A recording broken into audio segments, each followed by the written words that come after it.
Well, I have good news and I have bad news. The good news is the Breeders' Cup World Championship starts tomorrow.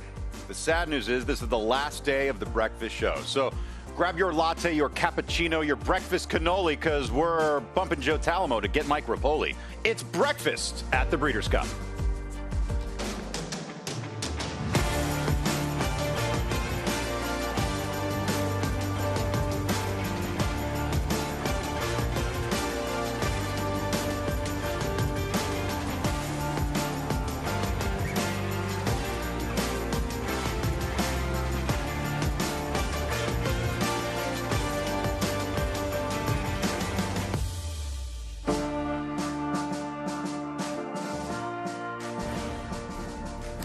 And welcome back. Our final morning at the Marquee, as after they stop serving the avocado toast and cappuccinos, they're going to turn that into some high dollar seating for the Breeders' Cup World Championships. It's opening day for the Del Mar Autumn Meet. We'll have live horse racing this afternoon, but this is our last morning of live Breeders' Cup horses on the track as we welcome you back to where the turf meets the surf, and Fierceness is back. He's back in action. He won the Pacific Classic, second in the Classic a year ago. Can he turn the tables on his rival, Sierra Leone, your Classic winner from a year ago? Race losing some panache with the defection of the Derby and Belmont winner in Sovereignty, but we still have the top three finishers from a year ago coming back. And on the turf, we have a horse going for history, trying to win his third Breeders' Cup turf event. That is, of course, Rebel Romance.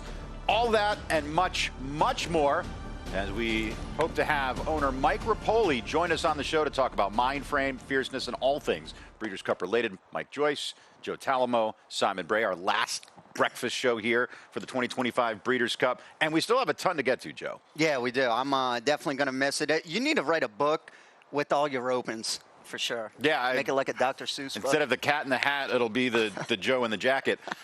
Simon, though, We've got... I mean, this is it, right? We're there. The Breeders' Cup World Championships are tomorrow. Live racing in the afternoon. Everything is done at this point. It's just waiting in anticipation. Yeah, I mean, it's just the worst part for a trainer in some respects because you've done all the work and you've just got to get there in one piece. So there'll be a lot of schooling behind us in the afternoon, I would imagine, for some of these Breeders' Cup runners. And then this morning, I'm looking forward to seeing a couple more Europeans that we haven't seen. See the Fire in the filly and mare turf. Horrible post position, but she's got the form that she can make some noise in there. And Arizona Blaze in the sprint for the Europeans as well.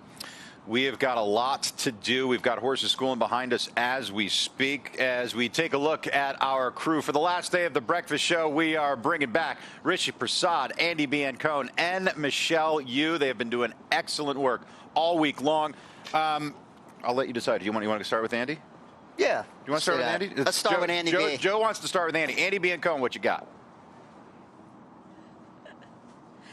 Mike, Joe, Simon, good morning. Gee, time flies when you're having fun because I can't believe it's already the last day of the breakfast show, but lots to look forward to today. So far, Todd Pletcher's Breeders' Classic horses have already hit the track. Fierceness, Antiquarian, and Mindframe look fantastic, and they're back in their stalls now. Second set just went out, and Mike Repole is actually here, so we'll look forward to seeing him on the set at 9 o'clock, but for now, he's enjoying the looks of Fierceness and others at the Todd Pletcher barn. Michelle.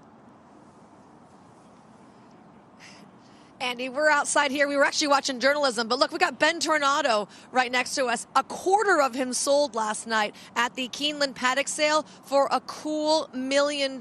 So Michael and Jules Ivorone buying into Ben Tornado. I came to check out their purchase. They haven't made it out here yet, but I think that they're going to. So we'll catch up with them about what they think about this big old hunk of a horse. In addition, journalism out here. He's already gone out for his piece of work today, so we're going to be chilling out with him as he cools out, and then following up with all kinds of people, including that guy right there. You see him? Look at him. Look at him. Look at him. Hi, Michael. He's ignoring me already. Hi, Michael. Oh, we got a hi already. It's going to be a good morning, guys. I just know it now. I hope it is going to be a good morning. I'm outside the quarantine barn. The internationals are here, and a few of the internationals just having a little last-minute look at the red cap over there is Andrew Balding, who's got See the Fire, John Quill, etc. The purple cap of Rafe Beckett just chatting away to Steph Cooley, and just behind us, just behind me, is Colin Keane. He'll be riding John Quill. He, of course, had a Breeders' Cup winner last year with Magnum Force in the juvenile turf, hoping for more success this time around. I'm looking forward to seeing them all getting through the day safe and sound. We know how precarious things can be, and I'll be catching up with those that I haven't had a chance to speak to. I'm looking forward to seeing Charlie Appleby's Diamond Rain as well. She's such a big, enormous filly. I think she weighs 550 kilos, and finding out more about her suitability for the Breeders' Cup filly and mare turf here at Del Mar a little bit later on. Fingers crossed we get through the morning safe and sound. Richie, I'm so thankful to have one of your fellow countrymen to translate kilos to me. First of all, Simon, what's a kilo and how many pounds is that? Yeah, I don't know exactly the exact conversion. I've been here so long. What about stones? How many stones? 14, 1 stone is 14 pounds, I can tell you that. Okay, so 550 kilos equals how many stones? I don't have no idea. Just Google it. Yeah. Someone get that man more coffee. Fierceness earlier today was out on the racetrack putting in, as Michelle put it, his final wee bit of work, and he looms large over the field. The now morning line favorite with the scratch of Sovereignty. He is Todd Pletcher's best chance of winning the Breeders' Cup Classic. He won here in the Pacific Classic with the same post position, and Mike Repole said it. Hey, we're 1 for 1 from the rail. We'll take it. Yeah, and I mean, his 2 races here, to me, I think are his best. He finished second in this race last year and then won in the Pacific Classic with not the best of trips. We all saw it when he ducked in at the start and had to overcome coming from behind, which he's really never did before with that adversity. But definitely has to contend with the rail post. But Johnny V, he's going to be ready for it. And, I mean, looks an absolute picture right here galloping this morning. He's another horse that, he runs well off a layoff. And if you look at it, by design, they gave him the time off since the Pacific Classic. I think it's going to be out well for him. Every time he, goes to the sidelines and comes back, he fires his best shot. I mean, we always talk about horses, having prior experience over a racetrack. And as Joe mentioned, he's got some great experience here. So, he can handle this scenario. He's been here before a couple of times, and he's the deserved favorite. I mean, there's no question about it. And Fierceness is a tremendous animal as he is out there. This was earlier today. We'll check in with him at the barn. Right now, let's check in with our very own Michelle Yu. I was asking Mark Cassie if he knew how to convert stones to pounds, but we can't figure it out. I have no idea. We should have Googled first. Yeah. Oh, well. We're actually here at Mark Cassie and Nitrogen. I have been wanting to see Nitrogen all week, but every time I come by, she's either out of her stall or she's tied up in the back. Does she spend as much time on her stall as Forever Young? I feel like she does. I don't know, maybe. Oh, you have something to say here? She loves peppermints. I can see she's a very ferocious horse, right? She is. Oh, my goodness. I can see why she's the front stall horse. Very kind. How has that helped her? Oh, it helps her immensely because she doesn't get too excited about anything. Mm-hmm. If you look at her record, she's been everywhere, and she doesn't let anything bother her. I mean, you ship around a lot of horses, but I feel like not every horse mentally can handle that, right? But she certainly can. It's one of the things that makes her so great, The other thing is when, Jose rides her, most of the time he can shut her off or do whatever he needs to do, and she'll respond, which also makes her great. That was Tepin did this. Tepin did the same thing. You can put them where you want to put them, and you don't need everybody. She's very upset that I have nothing to give her except for this mic. Yes, I want to give her one too. How big is she? Because she looks, I mean, I'm small, you're small, but she looks very big. I think she's about 16'2" or something. I think you're bigger. We should get a stick and find out. Going into the distaff, you've already had the experience against older horses. Do you think that benefits? Well, it gives me more confidence. I don't know. You always worry how you're going to stack up against the big girls. I always tell everybody, these are high school players. We went against the college players, or we can be the college players going against the pros. That may be a better. So you always worry about that. I came away from the Spinster more confident than ever. I know she got beat, but I was very proud of her. I also ran in this. One of the reasons I went to the Spinster, she likes about a 4 to 5 week pattern, race pattern. If we ran in the cotillion, it was going to be 7 or 8 weeks, and I didn't want to do that. So I thought, if anything, her spinster race may not be her top spot. When you came here last year, there on the grass, did you think in a year we're going to be here in the distaff? No, not even close. I thought she was pretty good. I wasn't. Her race in the Breeders' Cup last year was very good. If you go back and watch, Jose was pretty frustrated after the race. He said he thought he could have won, but he got stopped around the 4.5, and she shuffled back. That's when she did that, I said, well, she's a pretty good horse. But who would ever thought, she could do both? I love it. Well, Nitrogen, a multi-surface talent, and sweet to boot, guys. I might just hang out here all morning. I don't even need a dog. I don't need a dog or a goat or a turkey. I just got pet Nitrogen. What? We're out of peppermints. Oh, no. So it's not going to be good. We're going to have to run to the Walmart. Look, he said earlier in the week they're going to have to beat her, and I don't disagree. I think You going to Australia? Are you? No. Simon Bray talking to Bill Mott there. Simon, what was that all about? I asked him if he was going to Australia for the Melbourne Cup. He goes, I don't believe I'll make that trip. All right, Nitrogen out on the racetrack earlier today for the Breeders' Cup Distaff. That's actually a huge story we were talking about earlier the week with Bill Mott. We'll revisit that in a moment as he sends a horse over to the Melbourne Cup. But there's a look at Nitrogen. She's a tremendous talent. I mean, you look at the way she started the year, right? I mean, she wins the Ginger Brew, the Florida Oaks, the Appalachian, the Edgewood, and then the Wonder again by 17 lengths in a 3-horse affair in the slop. But even though that was only a 3-horse affair, I think just the way that she handled the main track under that much water really gave them an idea like, hey, let's go to the Alabama with this thing. Yeah, and I mean, she did not disappoint at all, winning the Alabama. And to me, in defeat, I thought the Spinster might have been one of her best races, finishing second by a head in that race. The last eighth of a mile inside the 16th pole, she kind of drifted out a little bit, and I think maybe cost her. And that was her first time against older fillies, too. And I thought ran a really good race. And I kind of agree with Mark Cassidy. I mean, I do think not necessarily it's her race to lose, but I think she's coming in here. They're probably as good as ever. Yeah, she did that in the Alabama too. She drifted out a little bit. Yeah, she's done that the last couple of starts. I don't know whether it's when she hits the front, she kind of starts looking around, but it's pretty rare, a horse making their 11th start to do that. So Nitrogen going to be one of the favorites in the Breeders' Cup Distaff. Let's take a look at the competition she faces. She's 4-1 on the morning line. Seismic Beauty, the favorite at 9-5 for Bob Baffert and Juan Hernandez. And yes, she is a very likely winner, but there are no layups in the Breeders' Cup. No, none at all. And I think Seismic Beauty does have an advantage of drawing outside and having so-called a speed advantage. I would imagine she'll be in front or right near the lead. And she loves it here at Del Mar. She's raced here 3 times. She has 2 wins and a second, and she's coming off a Grade 1 victory here in the Clement Hurst this past summer.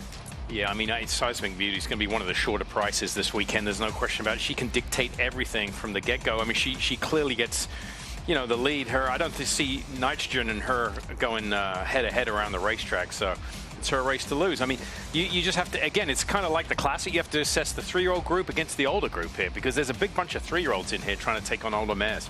Well, Nitrogen took on those older mares last time out, Simon, to your point, and she comported herself quite nicely. Yep, she did. I mean, behind Jinjin, who I thought, I think could sit. Jinjin's interesting for Brendan Walsh, because I think if Seismic Beauty gets the lead, Jinjin's the horse that maybe sits in second with Nitrogen. And if Seismic Beauty, for whatever reason, doesn't fire, those are the 2 horses that are in that spot to pick up the pieces late. And going back to Jinjin, I feel like right now she's in such good form, too, yes, for Brendan Walsh, coming off that victory in the Spinster where Nitrogen was second. So she's coming in here really good. Yep. We have plenty to get to today. We're going to check in right now with Rishi Prasad. Yeah.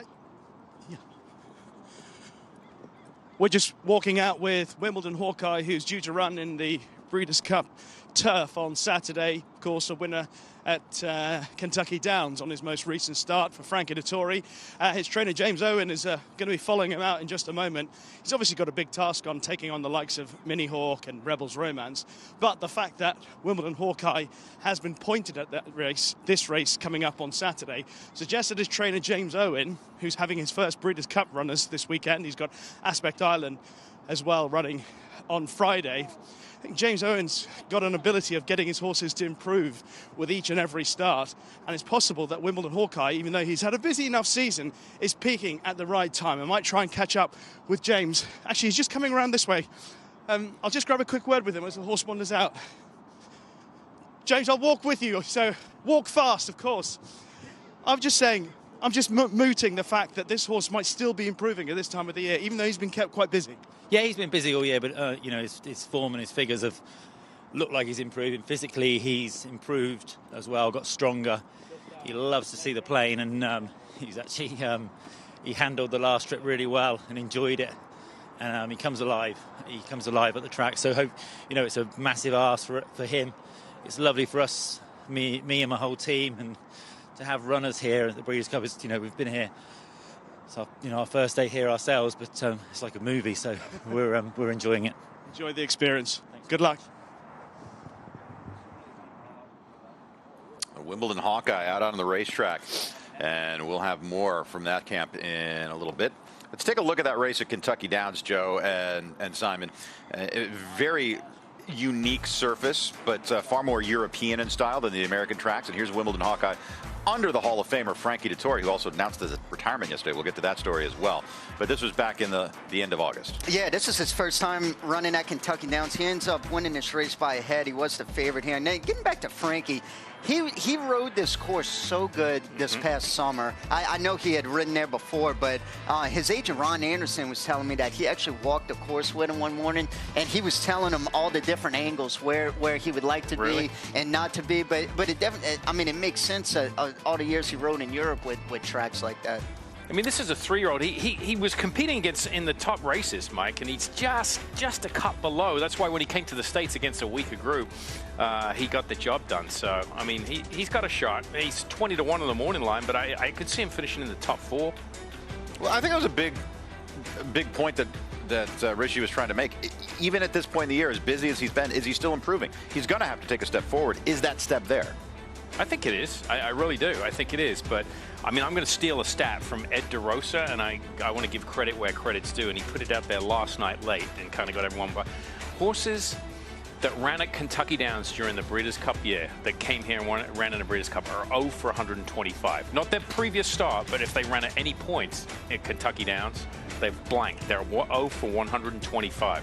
Wow. So I don't usually buy into those sort of things, but that's pretty telling. Well, that shows correlation. Does it show causality, though? Is there a reason for that? Or is it just at this point through, I mean, the Breeders' Cup is the toughest stage to win on.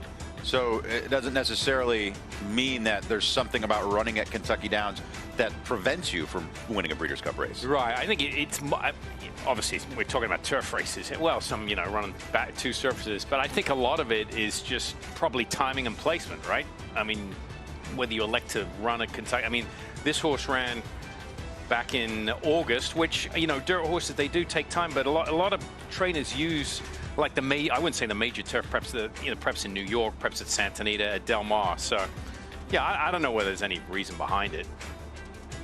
Well, I'll say this, and this is just me positing a theory. There's so much money on the line at Kentucky Downs. It requires a specific level of competition. That might not be the kind of meet you're prepping for the Breeders' Cup. That's we got to go in and win this $2 million race kind of affair, right? Whereas if you're prepping in a grade 1, grade 2, that's, a couple $100,000. And these are 3 horses. We have See the Fire in the middle. We have John Quill in front, and I'm sorry, in the mile. And then Pacific Mission in the back. So we have 3 horses here on the track getting ready for the turf. This is all live, so we're bringing you as much live action as we can. It's the final day we can do it before the Breeders' Cup starts, so we're really trying to bring you every single horse we can see. Okay, this is the filly that I really wanted to see today. That's the chestnut filly in the middle called See the Fire. She's in the Breeders' Cup filly mid-turf. She's got a pretty rough draw. She's drawn 14 of 14 for Andrew Balding and Ocean Murphy, who rides a lot for Andrew Balding. But I thought there's a filly who, she's got some form to be effective in this race. She's run against the boys twice, and she got beat by Ombudsman both those times. If Ombudsman came here and was running the Breeders' Cup turf, he'd be a shorter price than Rebels Romance. So her form is good. She was second in the Prix de l'Opera. The only concern for me, you can see her, she's been trace clipped there. You can see the haircut down the middle. Her winter coat is starting to come, which is what happened. For many years, the European horses would have a busy summer and they would kind of tail off into the fall and winter months and not regain their form. She's had a busy year, so the question would be, is she going to bring her best here? But you can see she's a good-looking filly, pretty filly. She's by Sea the Stars, and I mean the post is going to be a problem, but they've got a long way to kind of overcome that. You know what that haircut reminds me of? It makes me think of Aqueduct in the early 2000s. Yep. Every single horse running on the inner dirt there had that clipping like that because it was the winter months, and they would give them that winter haircut. Yeah, they do. That's exactly what they do, and they clip them down the middle there so they don't sweat too much. She's a filly who I give a long shot look to, although she's 5-1 on the morning line.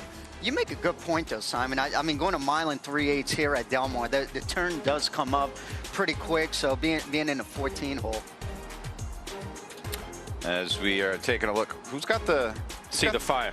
Let's See the Fire with Yep. the jockey cam? Okay. Yep. So we got the on the left, on the right. Apologize.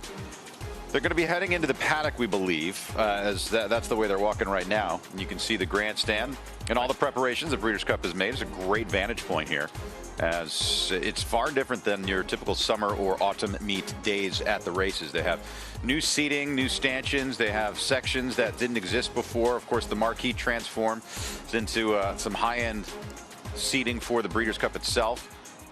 The thing about this filly, they know she likes firm turf. Right. They know she likes left-handed turns, so that's another reason why they came to the U.S. And she's got the form to be here. Believe me, I mean, if you're 5-1 in the Breeders' Cup filly mid turf in a field of 14, you belong.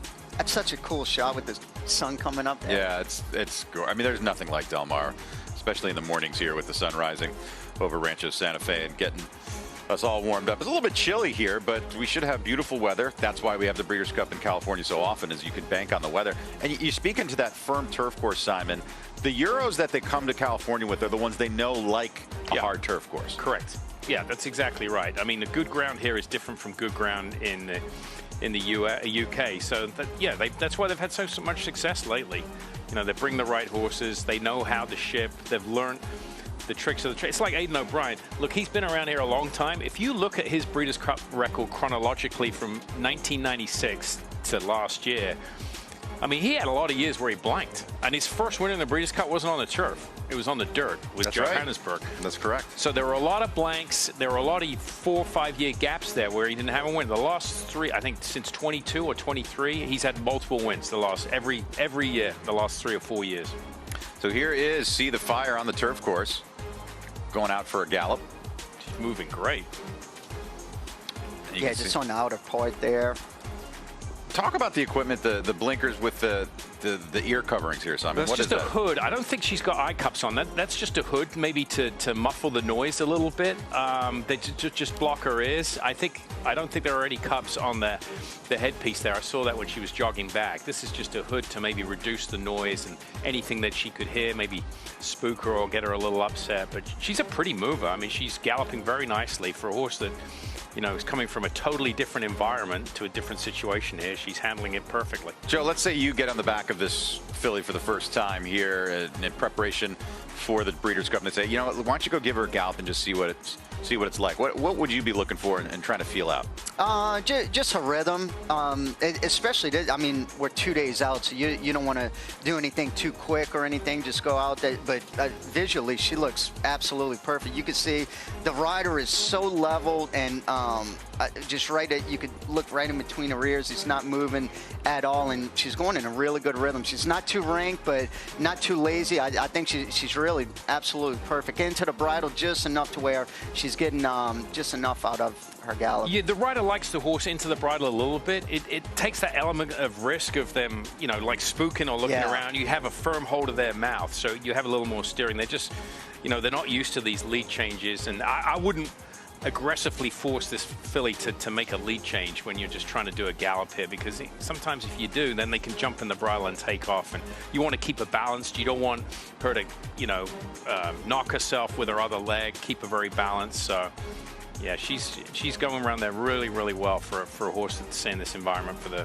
you know, just this week for the first time. Yeah, and you could tell at the top of the stretch, the rider kind of tried to make her switch leads a little bit, and then she didn't want to, and just leave her alone. But that's what's always amazed me about European horses. I mean, in the States here, we're so cognizant about making them switch leads, turning from home there. I mean, they don't. It's almost like they don't even worry about it. Yeah, because they don't have oval racetracks. No, there's, I think, over 50 racetracks, 55 racetracks in England. No two tracks are the same. So there's straightaways, there's left-handed turns, there's up and down. So they don't focus on lead changes much. And so now we're going to take a look at Jonquille for Andrew Balding. The other one has got 3 out there, but I thought it was a very good showing that this colt had at Keeneland in the Turf Mile, finishing a length and a half behind Rhetorical and program training. First start stateside for this colt by Lope de Vega. Another 3-year-old taking on older company in the mile. Yeah, I mean, this horse wouldn't be considered a top-tier miler in England. I mean, competing with good company, second in the French Guineas, maybe just a cut below, but it just goes to show you, flew all the way to Keeneland, and I thought ran a respectable race. The 2 kind of bad races on this horse's form are when they sprinted. If you look at this horse's record at a mile, the last 2 starts, second by a head in the French Guineas, and then last time out, 2 starts back on the Celebration Mile, beating a filly called Sakara Sands, who's a grade 3 filly, but they're picking it up a little bit. This one's a little quicker. You can see they're just giving this horse a little blowout. I was going to say, this is a lot different cadence than what we saw earlier on. Yeah, he's definitely striding out really good. Looks fantastic. Typical Euro, probably Micah Keeneland. Broke slow, sat back, circled the field, 7 wide. And you see that. UK horses break slow. They're not as fast out of the gate as they are in the US because we like speed. They like to sit and wait and sit behind horses. And I think a lot of it, to be honest with you, and you've seen that over the years on this show, my theory was there's no bell in the gate in Europe. So my theory was they broke us, they're naturally slower anyway, but when the bell rung, I always thought the European horse, that beat, they kind of sat back and scared from the bell, and that made them break a little slow sometimes. That's just one of my... That's interesting. I actually never thought about that. You ever been on a first-time Euro in the States? I'm sure for Phil D'Amato, right? Yeah, I'm trying to think, not off the top of my head, but yeah. Yeah, they all, I mean, to Simon's point, they all kind of stutter step a little bit. So, Jonquille, you were mentioning that French Guineas, and that was a great showing at the distance of a mile. And this was probably a race that gave them a lot of encouragement to try the Breeders' Cup. Oh, for sure. I mean, anytime you're getting placed in a classic, I mean, you're in the top tier horses. And then they went to Ascot and cut back to 6 furlongs for whatever reason that was. You know, they elected to not go to the St. James's Palace, which is usually the natural progression for a mile horse. So a disappointing effort in the Commonwealth, but this was a really good performance behind Henri Matisse. And Henri Matisse is a top miler. I mean, that's a tremendous animal. So there's no shame in that runner-up finish. And that was a very good race back in May. And you would presume, being a 3-year-old, that we're going to get a stronger, better version of what we saw there. Oh, for sure. And the fact this horse has had a race in the States, too, helps. And that's one thing of note, too, the difference between Keeneland and Del Mar. Del Mar on the turf doesn't have the longest stretch. Keeneland, you know, when you turn for home, you have a little less than a quarter mile. Here at Del Mar, it's what, little less than 3/16. So, I mean, you really have to work out a pretty solid trip to where you're not having to make up, say, 7-8 lengths turning for home because, I mean, you're really going to have to fly. Now let's start talking Arizona Blaze in the turf sprint, because Arizona Blaze is on the turf course as we speak. We can get this one to you live. True Post 3 for Adrian Murray, coming off of a win at the Curragh, 6-time lifetime winner. He is a millionaire at the age of 3. He's got David Egan in the irons. I think he's got a good shot here. I mean, and look at him. He's built like a tank. You can see he's a sprinter. I think he's Europe's best chance in this race. And, you know, I think talking to Rishi earlier this morning, I think he feels the same way. Whether it's good enough, I don't know. Trip has a lot to do with this race, but I think the post position is good here. He's drawn to the inside if he can get out of there. And, you know, his last start, he broke and he was close to the lead. The Europeans, you know, you think turf sprints, it's all American. The Europeans have won this race twice, so they can get it done. And Arizona Blaze for Ammo Racing. David Egan, who's the retained rider, he's just got another contract through 2028 to ride for Ammo Racing. A big ownership group. And they're making an impact in the United States now with horses here in California. I think what's a good advantage too for Arizona Blaze is he was second in the Breeders' Cup Juvenile Turf Sprint last year too. He was a big price at 27-1, but just the fact that he's had a run over this turf course before is definitely a good advantage. And you make a great point. Drawing inside is so key going 5/8 because you have a little over an eighth of a mile, so positioning is everything. If you're drawn way outside, you have to break sharp and work out a really good trip before that turn. And Arizona Blaze is fast. I don't know if he's got American-type speed, but he definitely has Irish speed. Let's take a look at that Flying Five Stakes, the Group 1 at the Curragh that he just won back on the 14th of September. But he's always there either on or near the lead in these sprint races.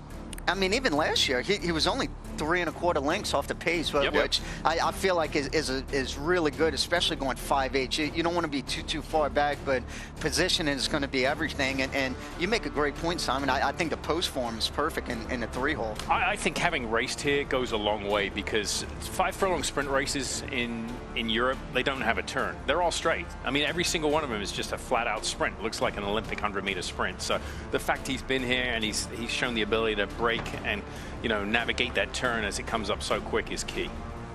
Yeah, they're like quarter horse races over there. I gotcha. Is Arizona Blaze, this is live on the track right now. How does he look to you, Joe? Looks great. He's another one. Just contrary to the other one we just saw, he's just doing something nice and easy. He's getting a little warm. You can see the white on his neck there. He is getting a little warm, and it's not too hot out, but I don't. Again, 2 days out, they're not looking to do anything too quick, just going out for a nice little stroll. I mean, this is if you put this horse and See the Fire in the filly mare turf, for people that don't follow this sport on a regular basis, you can see the 2 different types of Complete physics. opposite. Yeah, this horse is built like a sprinter, built like a tank. The filly See the Fire, much more feminine. Looks like one of those old George Stubbs painting, very light, angular. We say a lot of daylight underneath him. See, this horse doesn't have much daylight underneath him. He's just, he's built like an absolute beast. Right, to quote Vince Vaughn from Swingers, business class. Yes, exactly. Butt's too big. He can't sit coach. Yep. Yeah, gotcha. 5-1 in the Breeders' Cup Turf Sprint, Arizona Blaze. And, Team Appleby comes in strong every year. We saw that win percentage earlier, 41% in Breeders' Cup races. And as always, he's bringing runners. He's got a tough bunch this year. Applebee's Army. Yeah. That's, how would you even put that in perspective? 41% win percentage in a breed. That is the perspective. I mean, that's insane. That is the perspective. That's the bar. We're going to use Appleby as an adverb to describe other people's Breeders' Cup win streaks. Oh, it's Appleby-esque, right? I mean, he is. It's just a terror. And I think a lot of it, Simon, it's the quality of horses, yes. But when he brings them here, he doesn't just bring them over for fun. He is bringing legit contenders. He never puts a horse in a Breeders' Cup race that's 30-1. They're always first, second, or third choice. Yeah, because he's got the best horse in the world, and they're expected to perform. So you're not just going to bring. We're not here just for to show up participation awards here when you're dealing at this level. I tell you a horse that's interesting to me as we look at this group. Yeah, he's got Rebel's Romance. El Cordobz is their second string in the Breeders' Cup Turf. Billy Loughnane, he's a young rider that's making a name for himself. I think this horse is a little interesting because he ran third behind Rebel Romance last time out. And Rebel Romance got an easy lead. I don't think that's going to happen this time around. And I think El Cordobz at a big number is interesting, the other Appleby runner. In fact, Charlie said earlier on the show this week, he said, don't forget El Cordobz. He's going to be a good price. Rishi, what do you have, my friend?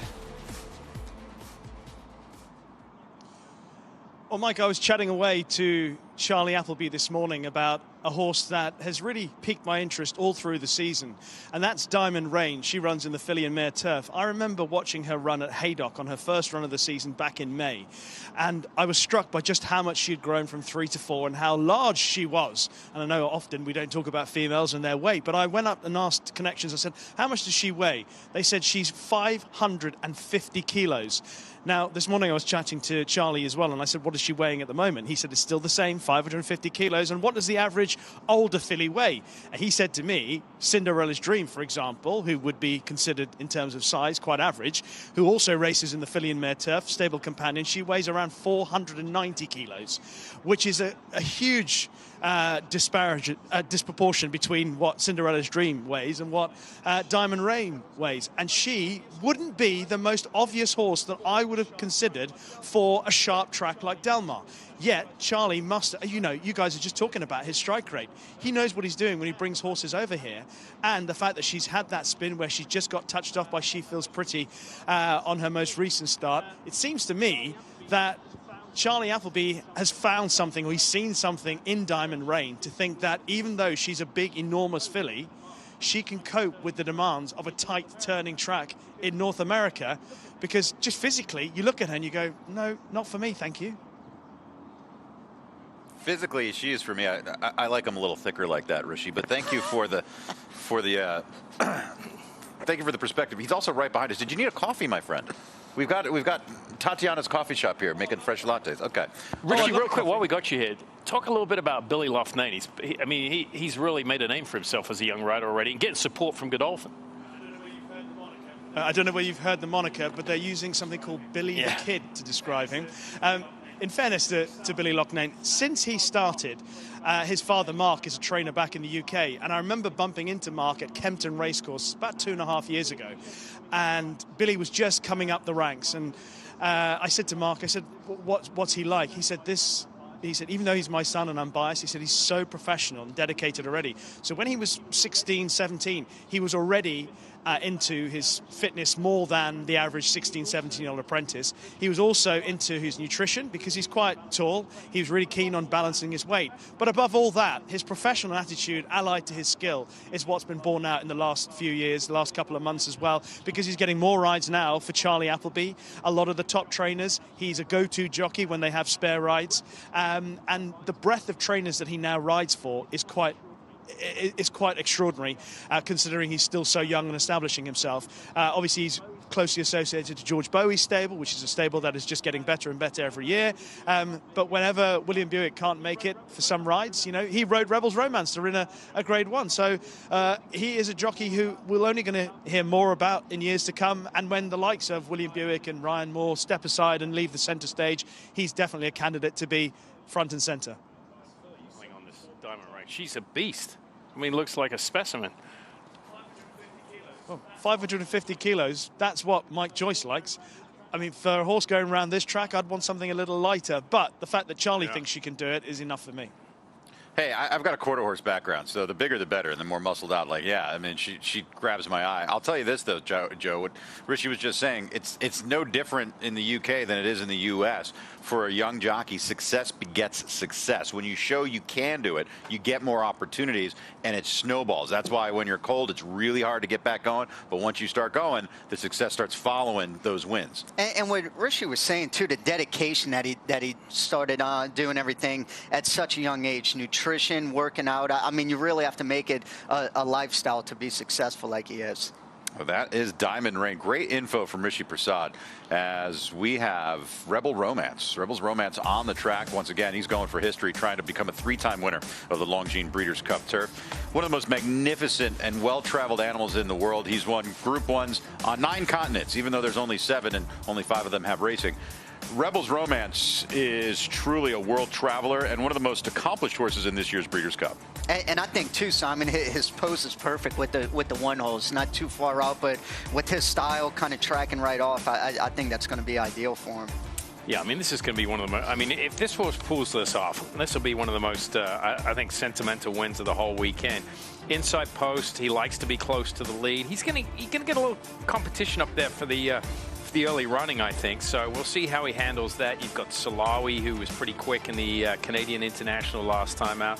Redistricting likes to lay a little close, so we'll see. But, you don't have to say anything about this horse. His past performances speak about himself, right? And to keep that form like he is, the year after year as a 7-year-old is that's what's so impressive to me. Sometimes these horses, when they get to this age, they'll only make 3 starts a year. You kind of space it out. You know how you train these old guys. February, April, May, June, July, August, September, and here we are in November. He's still going strong. $14 million he's made.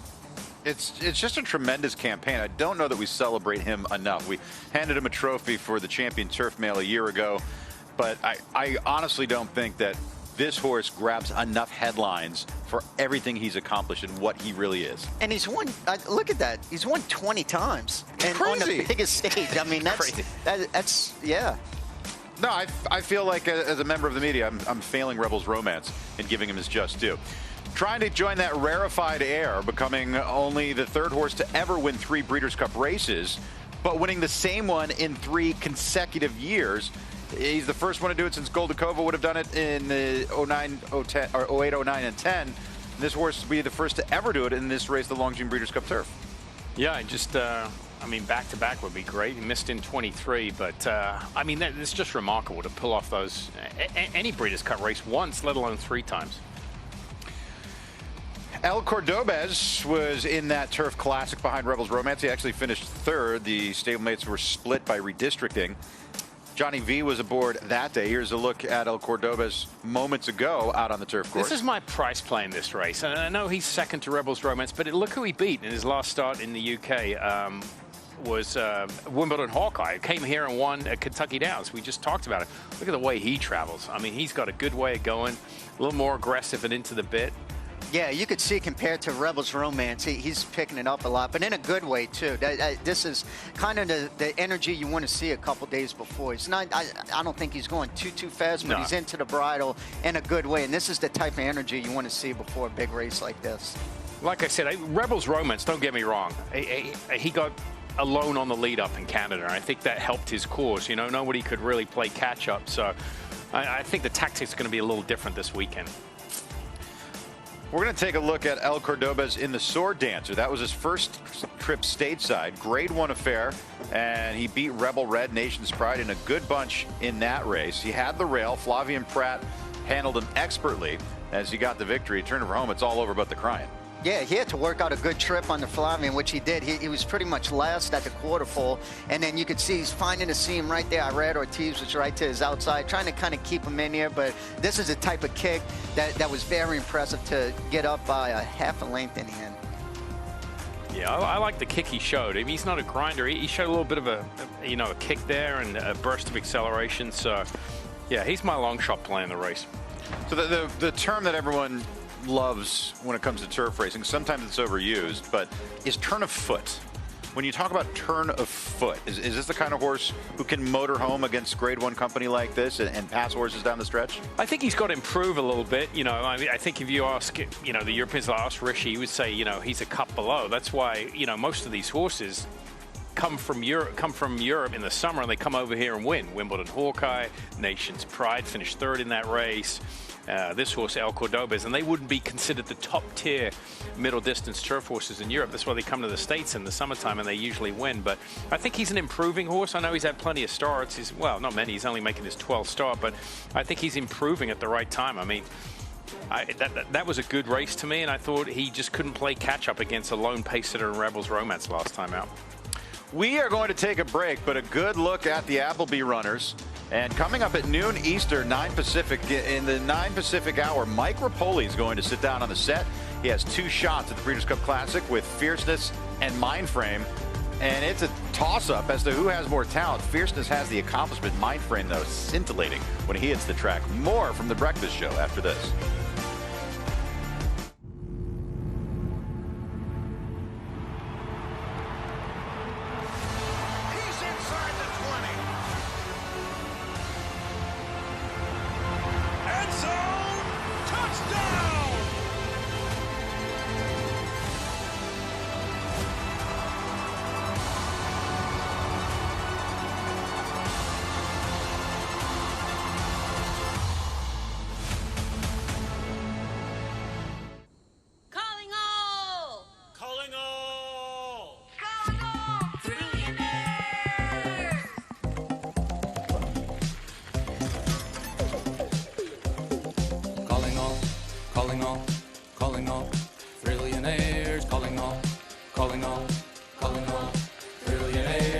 Join a club that has rewards for everyone. I'm talking birthday perks, free daily game, and other stuff that's fun. Designed for people who love thrills like me and her and him, and with a weekly bonus pack, our thrills are filled up to the brim. Can you thrill me? Yeah, because this will be like the most amount of pure glee that ya ever gonna get from rewards that start day one. So we're calling all, trillionaires, calling all, trillionaires, calling all,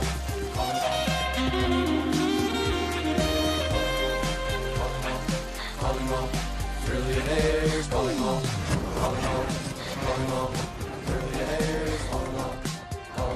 calling all trillionaires. FanDuel Casino.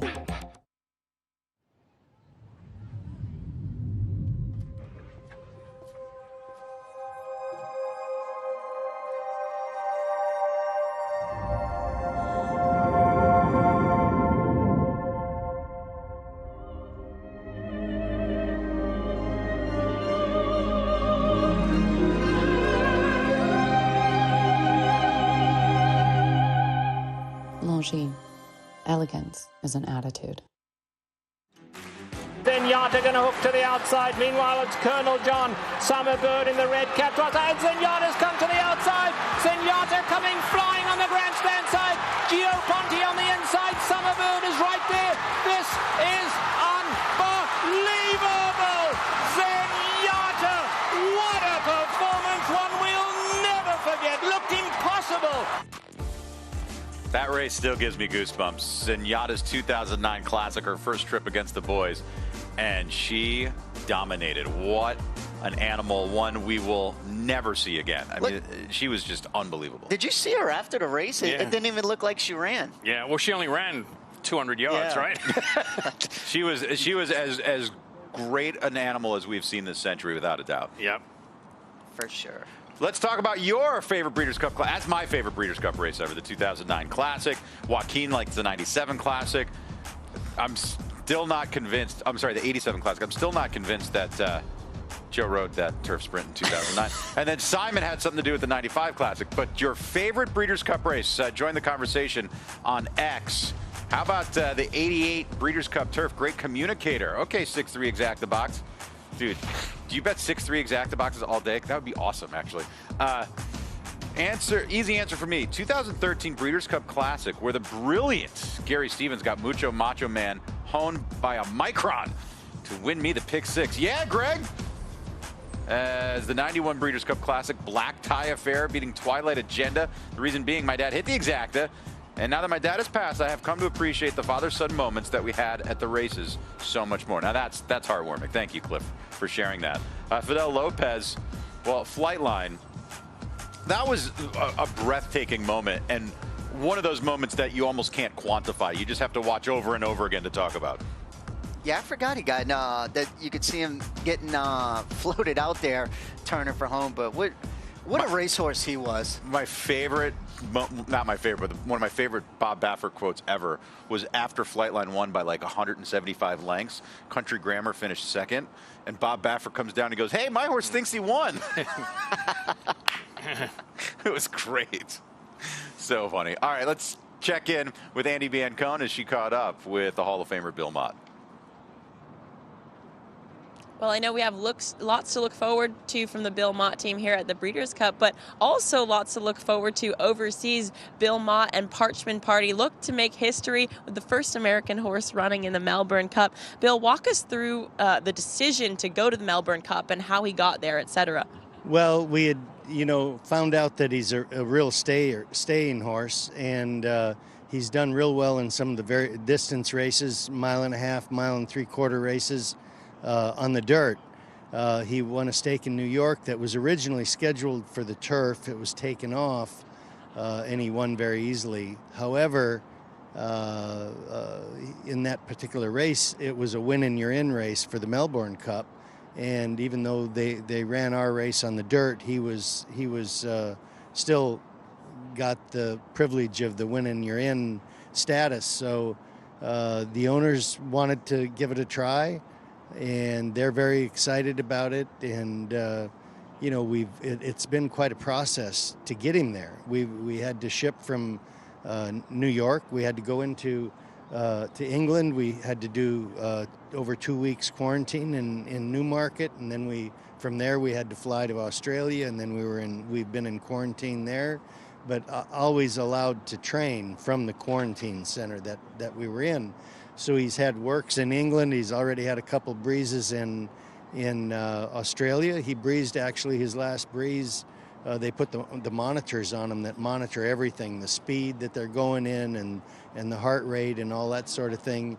And he was, 5 furlongs in a minute, and which looked and sounded like a very good breeze. I'm kind of training him long distance, so to speak.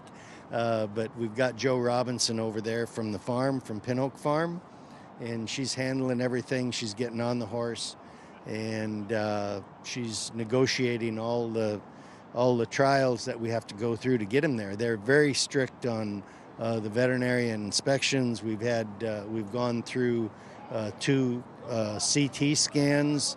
He has to be approved. They come and they trot him up every day or every other day they watch him jog and they report on that. So far we've passed all the tests and we got just a few days to go, and things are good. Naturally we would really feel good about it if the race were run on the dirt. It's run on the turf, and although he's worked very well on the grass, we're very pleased with the way he's moved and carried himself on the turf, but he's never won a race on the turf. So, consequently, because of that, we're one of the lightweights. We're the lightest weight in the race, 114 pounds. So he'll be getting, 15, 20 pounds from some of these horses, which could potentially make a difference. I'm a big fan of Parchment Party and quite a good friend of Joe Robinson, so I've been following his journey to Newmarket, to Australia. In terms of his training at Newmarket in Australia, what does that look like for him? Well, it's I've seen videos and that sort of thing, but I think we've been able to maintain a good amount of fitness with what we were able to do. I mean, we were, different training scenarios. Of course, when we were in Newmarket, we're going, up the hill and up the gallops, straightaways. And so Parchment Party has had to adapt, and we've had to adapt a little bit from what our traditional training is here, on an oval track. But he's taken it well. Pictures of him look good. He looks good. He seems to be happy. And so far, we haven't had any setbacks. And how would you say the course in Melbourne differs from an American course? I can't tell you that much about it. It's a 2-mile race. So it's really a race for a real stayer. And our horse is a true stayer, without a doubt. It's just, I think it's all a matter of the surface and how he gets along with it. They tell me that they call for a little bit of rain over there, which will not be in our favor. I think we were hoping that the turf is going to be real firm and it would probably emulate maybe a, more of a dirt track or a slop. He's won in the slop before. So, I think for us, we would prefer a real firm ground. But, we'll just have to roll with the punches and see what happens. Bill, thank you so much for your time. Best of luck to you, the Pin Oak team, and Parchment Party in the Melbourne Cup. Thank you. One of the things that's so attractive about horse racing at all levels, whether you're a jockey, whether you're a horse player, whether you're a trainer, you'll never learn it all. You'll never. I mean, as a gambling game, for instance, you're always going to learn something else. It's like playing golf. You're never going to shoot a perfect round. That's a great example. And he's like, well, Bill's like, I don't know. There's a Hall of Famer who's forgotten more about horse racing than most people ever know in their lifetime. And yet there's still that new frontier for him to conquer. Yeah, well, I mean, it's a big challenge, but what a story that would be. I mean, the unfortunate circumstances of, missing out on the Classic with Sovereignty, and here 72 hours later, he's got a chance in the Melbourne Cup. You don't know what to expect, but just listening to that interview, what the horses have to go through. I got a message from Clifford Barry. He's the manager of Pin Oak Farm that owns Parchment Party. He said this morning they've flown all this way, and this morning he just got the okay that they passed all the tests. They CT scan them, they do all kinds of tests, heart monitors, they monitor through their workout. So he's passed all that. All they're waiting for now is the barrier draw. I think it's 22 or 24 horses line up in the Melbourne Cup. Massive field. Right, and that's why Churchill Downs had to buy their starting gate for the 20-horse field in the Derby from Australia. Yeah. They're used to building them that. That's the kind of field they'll have. Yeah, that is so crazy. I can't believe they have to go through all that. Yes, they're very strict with the testing, and I'm looking forward to it. I mean, it'd be tremendous. Bill's obviously not going down there. Would you get back in the saddle to ride the Melbourne Cup? Probably. That's truly one of the great festivals of racing. We have an update in the distaff, Simon, as there's a late defection. Yeah, Scottish Lassie. David Grenning reporting that Scottish Lassie is now out of the distaff. So unfortunately, Scottish Lassie is a scratch. She was a little off in her right front after training per her trainer, Jorge Abreu. So she's probably not 100% sound, and they'll look into that, and she will not participate. Thank you, David, as he was the first one to break that today. Let's get back to the backstretch with Michelle Yu. It's so much fun to just run in to all kinds of great horses. We got the Baffert crew out. I feel like we haven't seen a lot of them. So here's Nisos with his little tongue out. Have you guys already gone out today, or are you going out? Going in 5 minutes. So we're doing the little warm-up here. And we haven't seen Brandt. The juvenile is going to be East Coast versus West Coast versus West Coast. And Brandt's the unknown factor. He won the Grade 1 Del Mar Futurity here, but he hasn't been the 2 turns. So we'll see if he can't get that $3 million son of gun runner here. Has been nothing short of spectacular on the track, and I'm excited to see him go out today. Also, if we come back this way, Bottle of Rouge is down there. Grade 1 winner for Bob and Jill Baffert. She's the gray horse at the end with Morgan on. There's Seismic Beauty. Hey, my racehorse people, I know you want to see a nice clip of your filly. She's going in the distaff, probable favorite, coming off a win in the Clement Hirsch. And then here comes Bottle of Rouge. This filly is actually very, very funny. She's named after a Harry Styles song, Not a Bottle of Wine, even though she's by Vino Rosso. She likes to talk, huh? Look at her. She's like, are you talking to me? She's like, yes, please talk to me. Please show me. Morgan on there right now. So we'll watch the Bob Bafferts go out, but nice to get up close and personal with them here in the walking ring too. Oh, and of course, you got to get the White Abario, right? Former Breeders' Cup Classic winner. He's going to be facing off with Nisos in the dirt mile. And you could get a worse horse for a photobomb, right? Yeah, White Abario really is eye-catching because of that. Just how gray. I mean, he's named White Abario for a reason. He is striking to see. And that's another Breeders' Cup Classic winner we have running in the Breeders' Cup this weekend. Yeah, remarkable to think that. Remarkable to think Michel has spent a lot of time there going through the Baffert runners. The most he's ever run in the Breeders' Cup this year. Hard to believe. 13 runners. That's the 5th all-time. Lucas had 17. We've had a bunch of trainers. Aidan O'Brien, Said Bin Sarul with 14.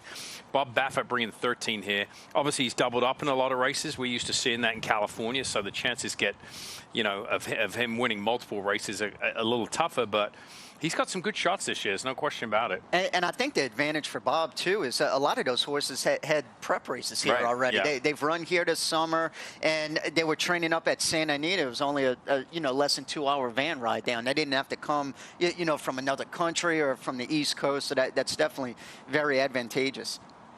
I also want to give a shout out to Milton's Deli here in Del Mar for feeding our crew every morning at 4:30 a.m. when they have to set up the cameras, the cables, getting the truck revved up, the microphones. It is a monumental task each and every day just to get us on the air, and we need to feed those boys. And thank you to Milton's for doing that. We've got Mike Repole coming up in the 9 o'clock hour, the noon hour if you're on the East Coast, with 2 shots in the classic Mind Frame and Fierceness.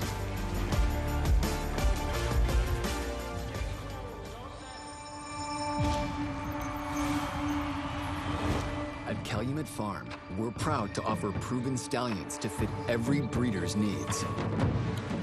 With over 72 million in progeny winnings on dirt and turf, our diverse roster is producing the champions of today and tomorrow. Calumet Farm, a legacy reborn. Douglas trusts Prevagen for his brain, and this is his story. I'm Douglas, and I'm from Chicago. I was looking for something specifically for my brain. That's when I chose Prevagen. And the confidence I've received from Prevagen allows me to continue to do those things that I love. I have been taking Prevagen for more than 9 years, and it really works for me. Prevagen has been the #1 selling brain supplement nationwide for over 10 years.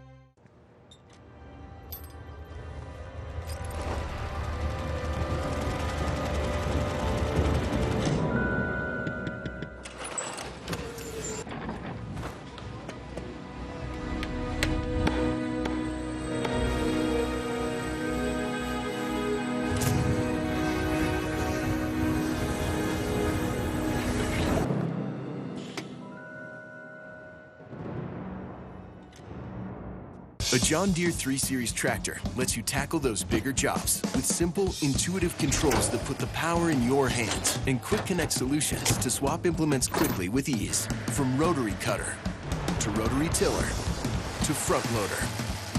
Take on all your property's biggest challenges. You just have to get in the seat. John Deere is the official partner of the Breeders' Cup World Championships.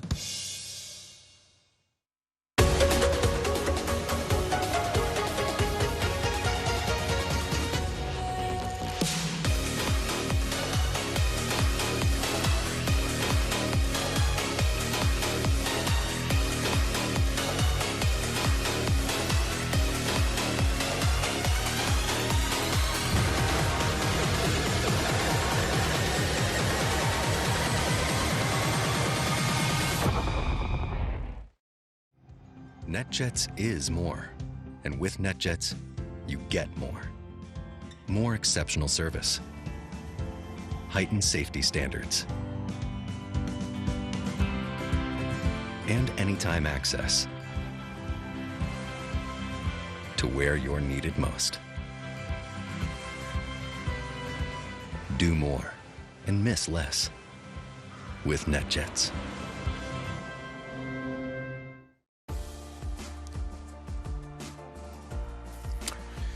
The Breeders' Cup is pleased to announce the Champions Give Back campaign, which is running right now. It's fundraising and awareness for the Breeders' Cup charities, including their 5 pillars: thoroughbred aftercare, jockey health and wellness, backstretch and industry workers, equine research, and other impactful community initiatives.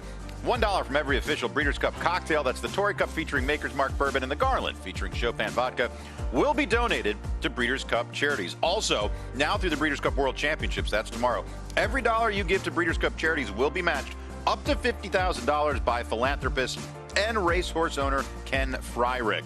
Together, we can fund vital programs in thoroughbred aftercare, jockey health, industry work support, and equine research. Make your donation count double. Go to breederscup.com/charities or text BCWC to 855-800-4975. We'll be back with more on The Breakfast Show right after this.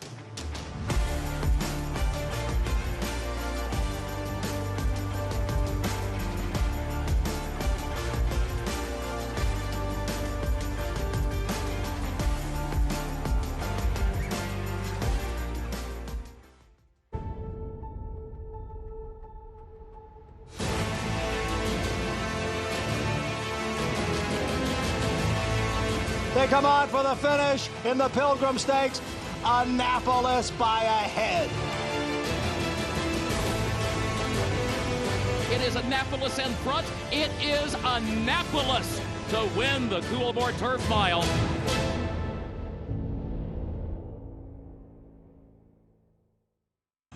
FanDuel held a shooting contest to promote its new MySpend tool.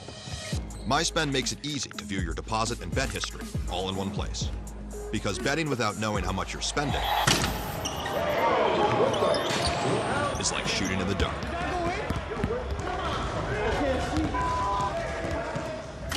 See the whole picture. Make FanDuel's MySpend tool part of your system and stop shooting in the dark.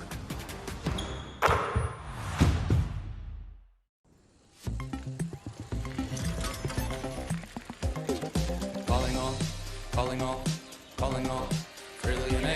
Come and join a club that has rewards for everyone. I'm talking birthday perks, free daily game, and other stuff that's fun. Designed for people who love thrills like me and her and him, and with the weekly bonus back, our thrills are filled up to the brim. So we're calling all, trillionaires, calling all, trillionaires, calling all. Calling all trillionaires. FanDuel Casino.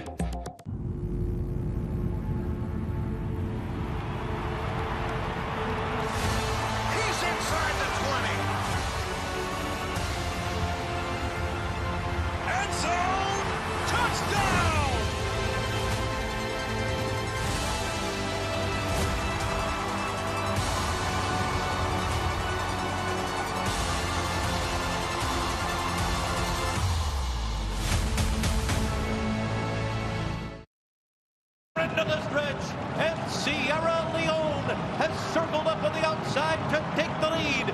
Fierceness battles on second. Newgate behind them. Forever Young on the far outside. Sierra Leone.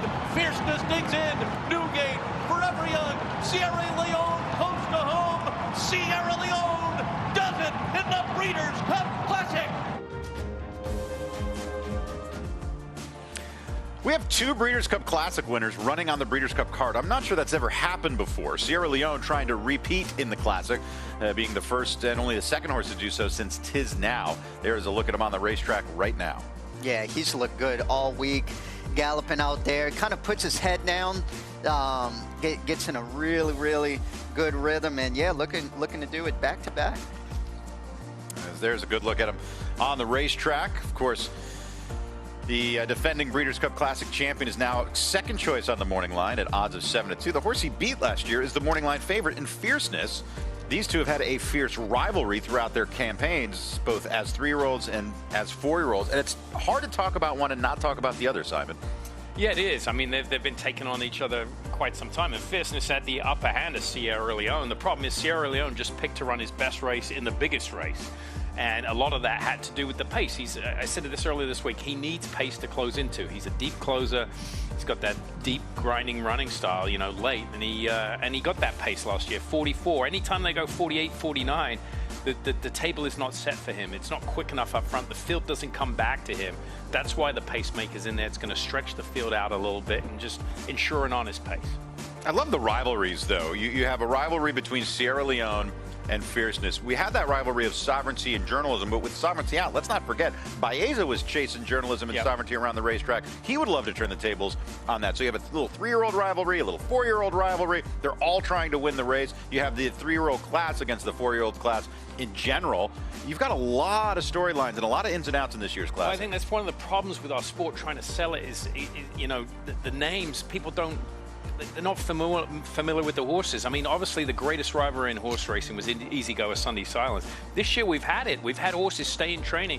Mike Repole keeping Fierceness around. They could have easily retired him. Absolutely, yeah. So the fact that he comes back with last year's Breeders' Cup Classic winner, I mean, hats off to him, and it's a true testament. And to your point, we've got names now that people are familiar with, and they're all taking each other on in this race. And going back to the 3-year-olds, too, not only Baeza, who's improved just about every single start, Nevada Beach is, I mean, he's only run 4 times, but literally every single race on the number scale, he's improved. Well, that's the thing. If you're spreading in the Classic, do you want to leave the lightly raced Bob Baffert horse off? No, yeah, no, you can't. That's the thing. There is Baeza. You know, we say any other year journalism would have been a Triple Crown winner. I mean, any other year, Baeza would have. Yeah. I mean, it's been so clearly sovereignty, journalism, Baeza in that pecking order, and then everybody else in this 3-year-old class. He's another horse too. I know all week we've talked about demeanor, how horses handle themselves, whether they're kind of ranking the bridle or laid back. He's another one that his demeanor is so, like, look at him just standing there, has his ears off, could care less about horses going behind him and everything. And I love seeing his progression from when he first started back in December of last year on the turf, and then like we were talking about, just every single race he's just progressed so nicely. Just a different training style from John Sheriff's. Small barn, doesn't have huge numbers, therefore he spends a lot of time with each and every individual, and it all culminated with a win in the Pennsylvania Derby. But like we said, when journalism got away from sovereignty, he won the Preakness. When Baeza got away from sovereignty and journalism, he won the Pennsylvania Derby. Both those horses deserved to have their moment, and they did it when they got away from their respective rivals. So I think he's improving at the right time. This was a good move. John Sheriff's trains this way. I mean, not often would you see many trainers debut a horse 2 turns on the grass here that you think is a potential Kentucky Derby horse. But that's just John. You want to get a race into him. And I said this before, a lot of trainers now, debut horses on the grass. It's a kind of introduction to their first start. I bet sovereignty in the Derby, and I had a great day wagering because of him. And yet I jumped ship onto Baeza for the Belmont because that's how highly I thought of his performance in the Derby. That's how highly I thought of John Sheriff's ability to keep a horse on the improve. And I still think the horse stepped forward. He just ran into a much better animal in sovereignty that day. I did the exact same thing in the Belmont. And we watched him that week too, Simon. I mean, it's not like he wasn't training good. He was training like a monster. The form is just so solid, though. I mean, how often, do you see the form of the Kentucky Derby come right back and get repeated in the Belmont? It's very rare. It's very rare. If you just take that turf race out, I mean, look at it. He's never been worse than third in some of the biggest 3-year-old races. So here is a look at Sierra Leone and Baeza. Both of these horses will be moving late. These are 2 of the closers in this year's Breeders' Cup Classic. If the pace is hot, it's going to help both of these runners out. You have Hector Berrios in the irons of one, Flavien Prat in the irons of the other. They might say advantage Sierra Leone because Flavien Prat is the best rider in the world right now. But I will say this, watching Hector Berrios day in and day out in California for the last year. He's good. Oh, he's very good. He is, I think he might be the most underrated rider in the nation right now. His ability on the turf, his ability on the main track, he can do anything. He never loses his cool. He makes the right decision almost every single time. What impresses me so much too, riding here last summer, and I think he was here about 7 or 8 years ago. Correct. Too. He gets horses to settle so good. I've seen horses that a lot of times are ranked, and you would think they're going to get kind of in an awkward spot. he gets him to settle so nice. And like loose rein, it's not like he has to really take a big hold of him or whatever. Great hands, and whether it's turf, dirt, you're right, Mike. Very, very underrated, but really, really good. I mean, Sierra Leone has looked tremendous all week, and obviously. And there's Baeza looking on like, I can do that. I'm not impressed. You want to see me? I'll do that. He'll stand and he'll do a lot of that stuff with this, or they'll be able to stall for quite some time. But Sierra Leone, look, everybody's chances went up exponentially with the exit of Sovereignty, but I think Sierra Leone's in particular, because the way I looked at the race, I thought Sovereignty and Sierra Leone were the two best closers in the race, hands down. And Sovereignty was better than Sierra Leone. So now that leaves this horse, to me, as the best closer in the race, and Baeza right behind him. So, well, I think what made Sovereignty great was that, yeah, he's a great closer, but he developed a high cruising speed throughout his racing campaign to the point where he could sit much, much closer. He doesn't give himself as much to do as Sierra Leone does. And, oh, by the way, he probably kicks home better, too. That's what made him so good. He has such a beautiful way of going. You could see his exercise rider has his hands way, way back there.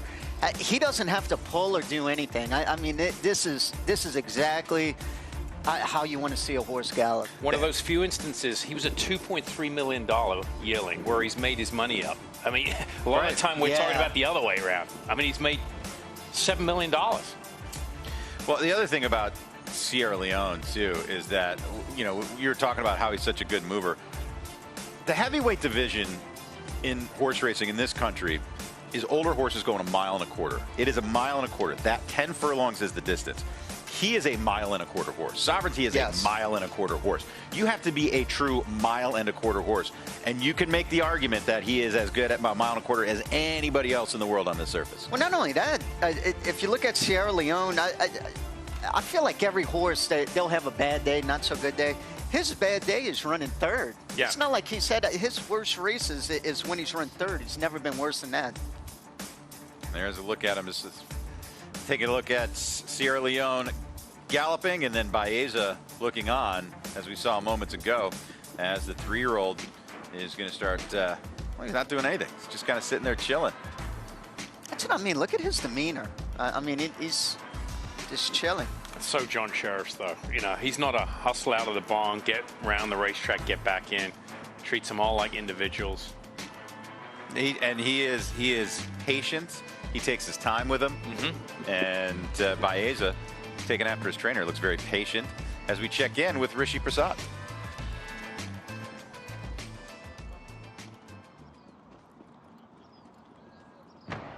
Yeah, it's a very busy morning down at the schooling gates here. The horses, a lot of the Europeans getting a chance to go through the gates. Rafe Beckett is down here supervising his 2 runners, Kirat, who runs in the mile, the chestnut, and Amalok, who runs in the turf, an unexposed 3-year-old who was really progressive earlier in the year. Connections took him to Ireland to have a run over further, 1.6 miles. He drops back to 1.5 miles. I think he's a really interesting contender in the turf because we like a 3-year-old improving at this time of the year. We mentioned about Wimbledon Hawkeye earlier on. Just don't know how good this horse is. This is Kirat, the chestnut, just about to go forward. Now, he caused a 150-to-1 shock when he won the Sussex Stakes. On that occasion, he made the running. He's got an awkwardish draw in the Breeders' Cup Mile, and he's going to have a little spin through. He's a horse who, he's one of 2 in the race for the Juddmonte team. John Quill, Colin Keane will be on John Quill, and Ross Orion will ride Kirat, but he's just proving a little bit awkward to go forward. But this is a great experience. Funny enough, I was just watching a couple of the Europeans going through, hearing the bell coming out the gate, and earlier on She's Quality went in and came out. She was good. And when another of the Europeans, Ardizia, went in, came out, had a little look around coming out of the gates, but let's see how Kirat handles it. In a second, they'll let him have a go through. Very, very rare for the European horses to hear a little bit of a noise and a bell, but Kirat's now had a bit of experience out of that. If I'd said to a lot of people at the start of the season Kirat would be a Group 1 winner, a lot of people would have been surprised, but he did take his chance. Of course, Rafe has got one more horse to see go through, and that's Amalok, who is... Ross Orion is on board Amalok, just going forward now. He won the King Edward at Royal Ascot. He beat a horse of Johnny Mertes on that occasion, a horse called Zaran, who had quite a good reputation, but Amalok saw him off comfortably on that day. And then he was behind Al Riffa in Ireland. And I think thinking about the ground, obviously when he won in Royal Ascot, it was very quick ground on that occasion. So I think, although some people might have a question mark about what suits him best, I think the quick ground's not going to be a concern for him. And he's in. Ross Orion is aboard. So Ross Orion, principal rider for Rafe Beckett. Amelok is out. A little bit sluggish, but sets about once that's done. Might try and grab a... Rafe, have you got a second to chat, or are you busy?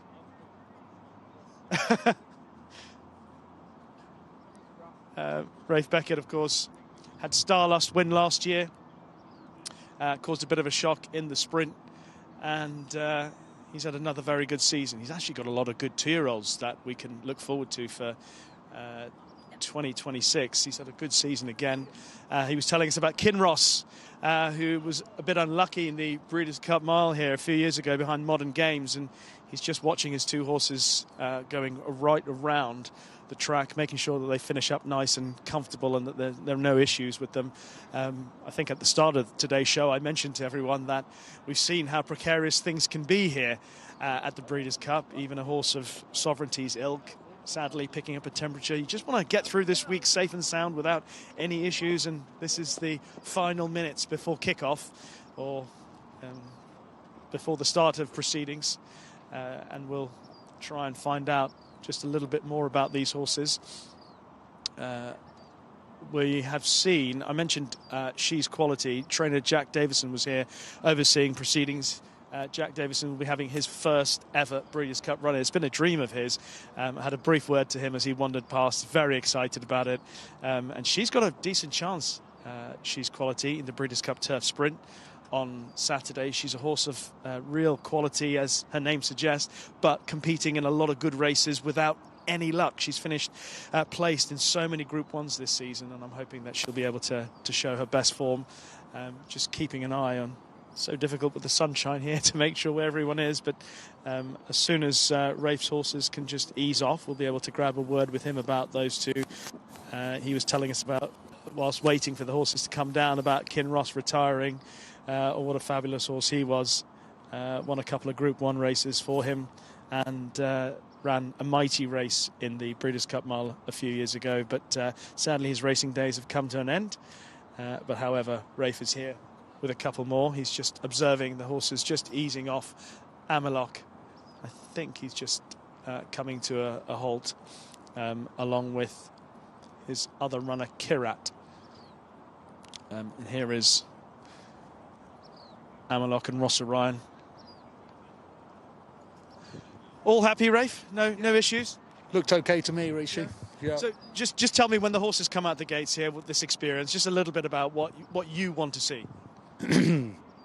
Want to see them stand up inside with a handler in. Obviously, we don't have handlers in Europe, so that's kind of important. And they both look to do that pretty well. Amelok was a little bit weaved around a little bit in there, but he'll be fine next on Saturday.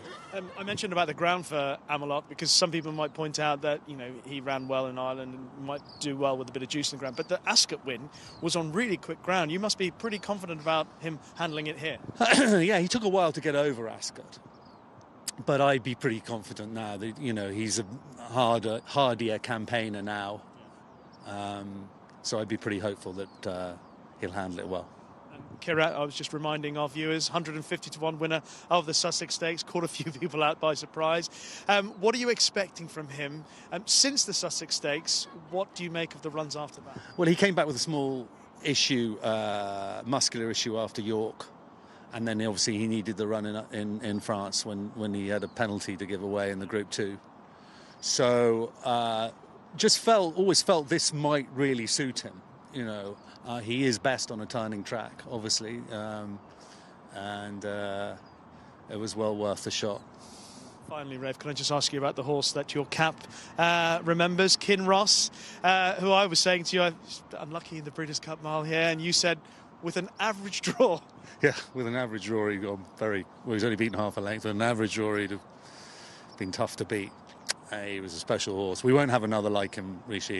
You could train for another 50 years and not have another like him, to take his racing as he did and autumn of 2022 was just extraordinary. It really was. So he was a joy every day. He was a joy to train, and we'll miss him. Lovely memories for him. And hopefully Amalok and Kirat take some steps in following in his path. Best of luck. Thanks very much. Thanks. Thank you, Ralph, and thank you, Rishi. A good shot of his horses getting in and out of the starting gate. And he mentioned something you were talking about, Simon, the bell. When they were the horses, some of these horses, they're not used to hearing that bell as they go through. The bell and the assistant starter, the handler in the stall. They don't have them in Europe, so you need to practice that, because horses, when someone's standing in the gate like that, they'll turn their head and start looking up rather than looking down the racetrack. There is Aiden's Army out on the racetrack this morning. And you can see the crowds have gotten progressively bigger throughout the week, but we've got a lot of people on the apron trying to catch a glimpse of all these great runners from Ballydoyle as they get out for their morning track work. Yeah, you could see even this morning right by the set, everybody's coming by. Come see the great Mike Joyce saying hello. Yeah, we haven't had one lady come up and say she wanted her money back for all those times she bet Joe Talamo. Yeah, that's not happening.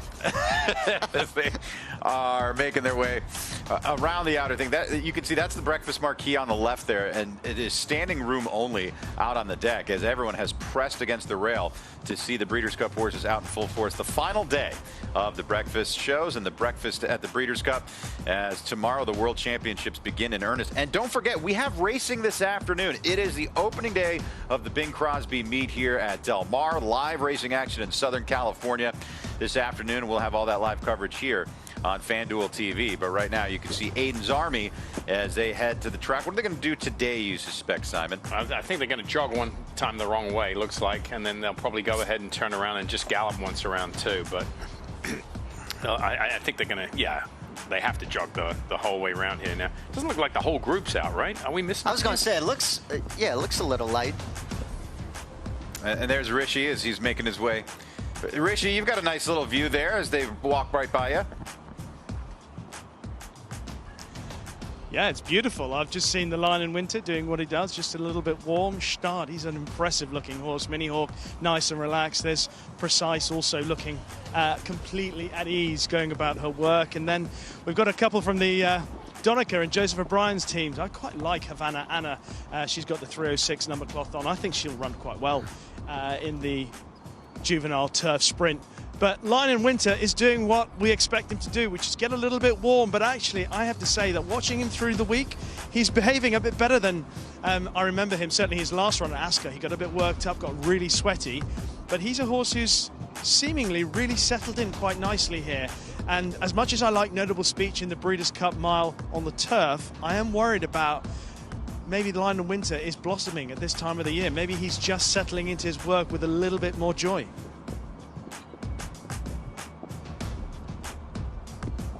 Well, I mean, just because he's a Lion in Winter, that doesn't mean he was a burro this summer. I mean, he's just turning into himself is what he's doing. You like that line, Joe? Oh, that was good. Yeah, okay. You got to put that in the book when you make it. Yeah, the book that no one will read, the coffee table book that'll never get creased. There's Gstad. Gstad? Is that how you say it? Yeah, yeah, you're right. Okay. Yep. Good-looking horse. Rishi touched on that. He's a serious runner. He doesn't look like a juvenile to me. I mean, that's a large animal. He's not out there prancing like a 2-year-old. He's out there. I mean, he's a big dude. There's Brussels. That looks like a 2-year-old. The turf sprinter. He's a little more slight, as you can see. 8-1 on the morning line for the juvenile turf sprint. And here she is, Mini Hawk, your favorite in the turf at 8-5. She looks great. She's a very classy individual, and the word is that she's probably going to come back next year and stay in training next year with another tilt at the Arc. Listening to an interview with MB Magnier earlier this week, so I mean. That would be great to see her return in Europe and maybe make a repeat effort at trying to get the Arc done. She's a very good-looking filly. I mean, on form, she's a standard. Aiden's got Gestart, Precise, the favorites in the juvenile turf, juvenile fillies turf. They got awful post positions. True Love, of course, in the Breeders' Cup juvenile turf sprint as well. 7-2 in the juvenile turf sprint. The 2-year-olds that Aiden's bringing in this year. I mean, he always comes in with good horses, but I feel like he's especially stacked with the juveniles. Yeah, like I said, the last 3 years, he's been multiple win years since 2022 at the Breeders' Cup. And I mean, yeah, he could sweep both juvenile turf races. That's a brutal post. Oh, yep.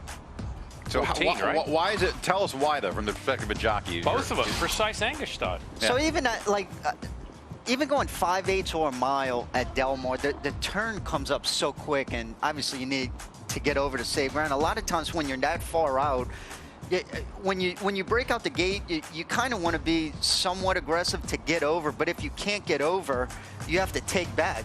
And then a lot of times, let's say the plan is to, okay, let's stay 4 or 5 lengths off the lead. You might end up 8 or 9 lengths off just because you're trying to you end up taking back more than you want to. That way you're not 4, 5, 6 wide around the first turn. So that's why an outside post is such a disadvantage going 5/8 of a mile or a mile, just because you end up further back a lot of times because you're trying to not forfeit that loss of ground. There's North Coast, another one in the juvenile turf, but Precise, the horse we were speaking of, the morning line favorite, post 13, going that turf mile for the juvenile turf. There's Queen of Hawaii for Joseph O'Brien in the juvenile fillies turf. Post Joseph, Donica, and Aiden all represented this year. 12-1 on this horse, drew post 2. And that's Havana Anna, however you want to say it, for Donica O'Brien. This is the one that Rishi was very keen on and still is in the juvenile turf sprint. Drew post 8. She was second behind True Love, so father and son taking each other on there. I mean, she ran a huge race in the Cheaply Park. We have not mentioned Valentina much at all this week. She's a 30-1 shot for Donica O'Brien in the juvenile fillies turf, but I didn't feel like she was without a chance in this one. She must have some ability. She's raced 5 times. She only has the 1 win under her belt, but she ran a good second in Deauville 2-back. Yeah, that was in a Group 3. She's on form. She's a cut below some of these. She's got to improve. She's owned by Medallion Racing, if you know, that's a partnership group that, you know, based out of here and associated with TaylorMade Farms, so they'll be well represented. And there's Atsila in the filly and mare turf, another one for Donica. Yeah, she drew to the inside, post position 3. So Atsila, she's coming off a subpar performance in the Sun Chariot. She won a couple of races this year, but it was early on. Minor races. She's really, I think, really got to improve a lot to be effective here. She's been well beaten by Cinderella's Dream. What a great shot this is. It's breathtaking. And the contingent from Ballydoyle every year when it comes into the States, it makes such a visual impression on all the competition. And I don't know how well intimidation works in your sport, Joe Talamo, but I would imagine this has some effect on the competition. I would say so. Yeah. Sure. I'm just so impressed how well behaved they are to be able to stay right behind.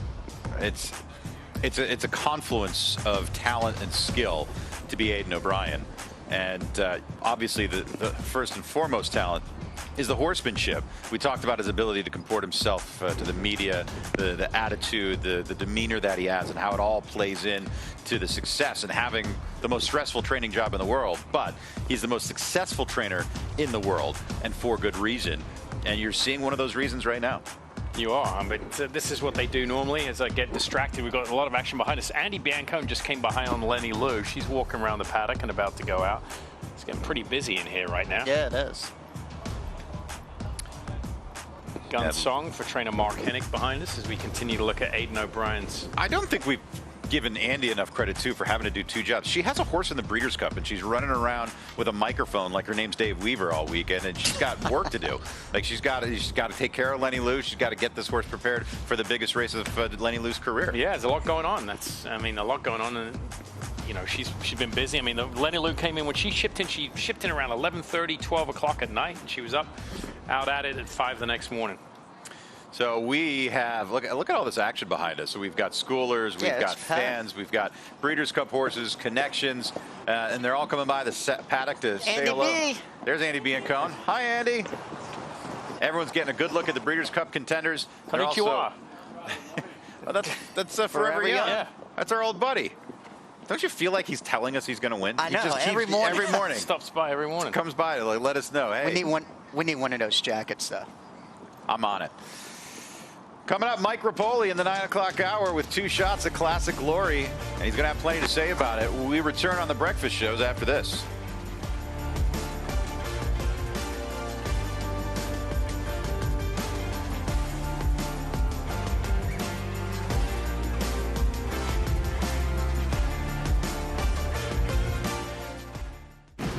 I have 52,000 starts in my life.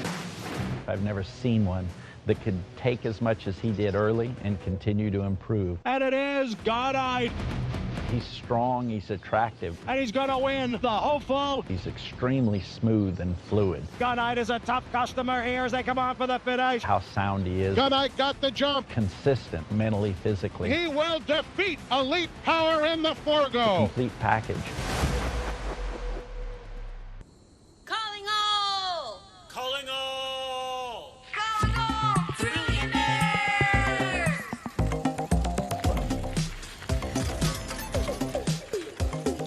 Calling all, calling all, calling all, trillionaires, calling all, calling all, calling all, trillionaires. Come and join a club that has rewards for everyone. I'm talking birthday perks, free daily game, and other stuff that's fun. Designed for people who love thrills like me and her and him, and with a weekly bonus pack, our thrills are filled up to the brim. Can you thrill me?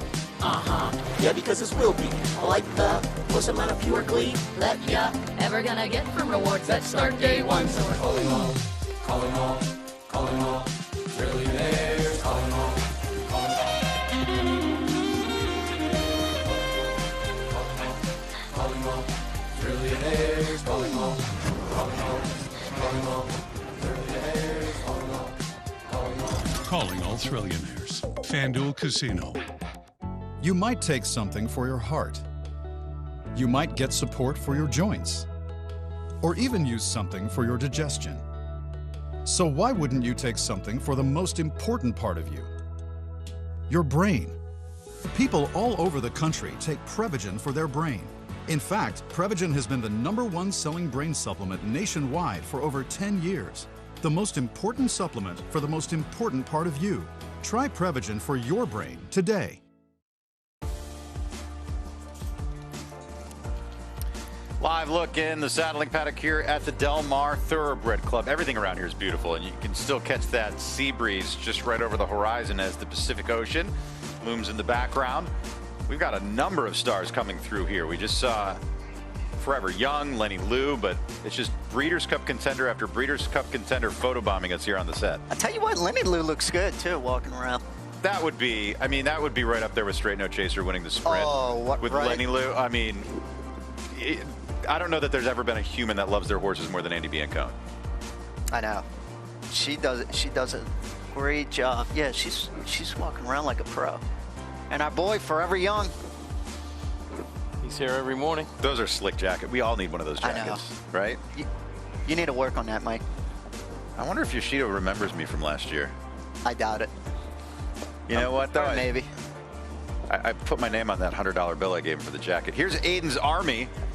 You know what? Aiden always has some good, very classic looking horseware. He was wearing an Auguste Rodin vest the other day that was very sharp. They're always very understated, very British, very Irish. You know, the Great Britain sensibilities, right? They've got the English-Irish sensibilities, just conservative but slick, very chic. It's all thought out, Mark. They have a marketing department over there at Coolmore. That's, you know, it's all calculated. Aiden's a walking billboard. They know he's going to get a lot of cameras on him. He better be wearing the right jacket. Do they have like a jacket coordinator? Like, Aiden, Thursday you're wearing Auguste Rodin, this day you're wearing, and they just go through all their stallions. Exactly. You know, he's like, yeah, but I didn't train American Pharoah. Wear the jacket, bud. All right, wear the jacket. Got to get that American business going, too. Aiden's Army out on the racetrack here. And here they are breaking into that gallop, still in single file. Yeah. What's more impressive, the walking in single file or the gallop in single file? Well, it's impressive to the American eye, but it's not really. They do so this every routine. day. Yeah. It's just, Bill Mott touched on it, you know, with the Melbourne Cup thing. You've just got to adapt lots of different styles of training all over the world. Let the kid from the Louisiana bush tracks be impressed, all right? Tell him I've never seen anything like this. I'm used to Louisiana bred just taking off. Yeah. There's no way they would sit behind like that. Why did you breeze him so fast? And then the exercise guide rider goes, I was breezing him? Let's check in with Michelle Yu.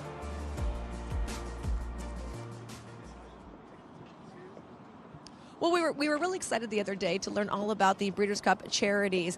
Several of their initiations, including Champions Give Back. I'm joined right now by Ken Fryrick, who is part of this. Can you tell us about the relationship you have going on with Breeders' Cup and the charities? Absolutely. So it started in 2023, and it's continued to expand. Earlier this year, Breeders' Cup Charities had their first annual Day of Giving. So over the summer, I had done a $100,000 match.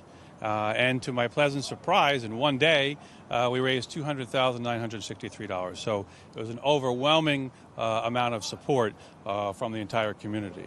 So now, as we get closer to Breeders' Cup in September, we announced a leadership gift of $500,000 over 3.5 years. And really, the reason I did that is I wanted to positively impact the culture of giving in the racing industry.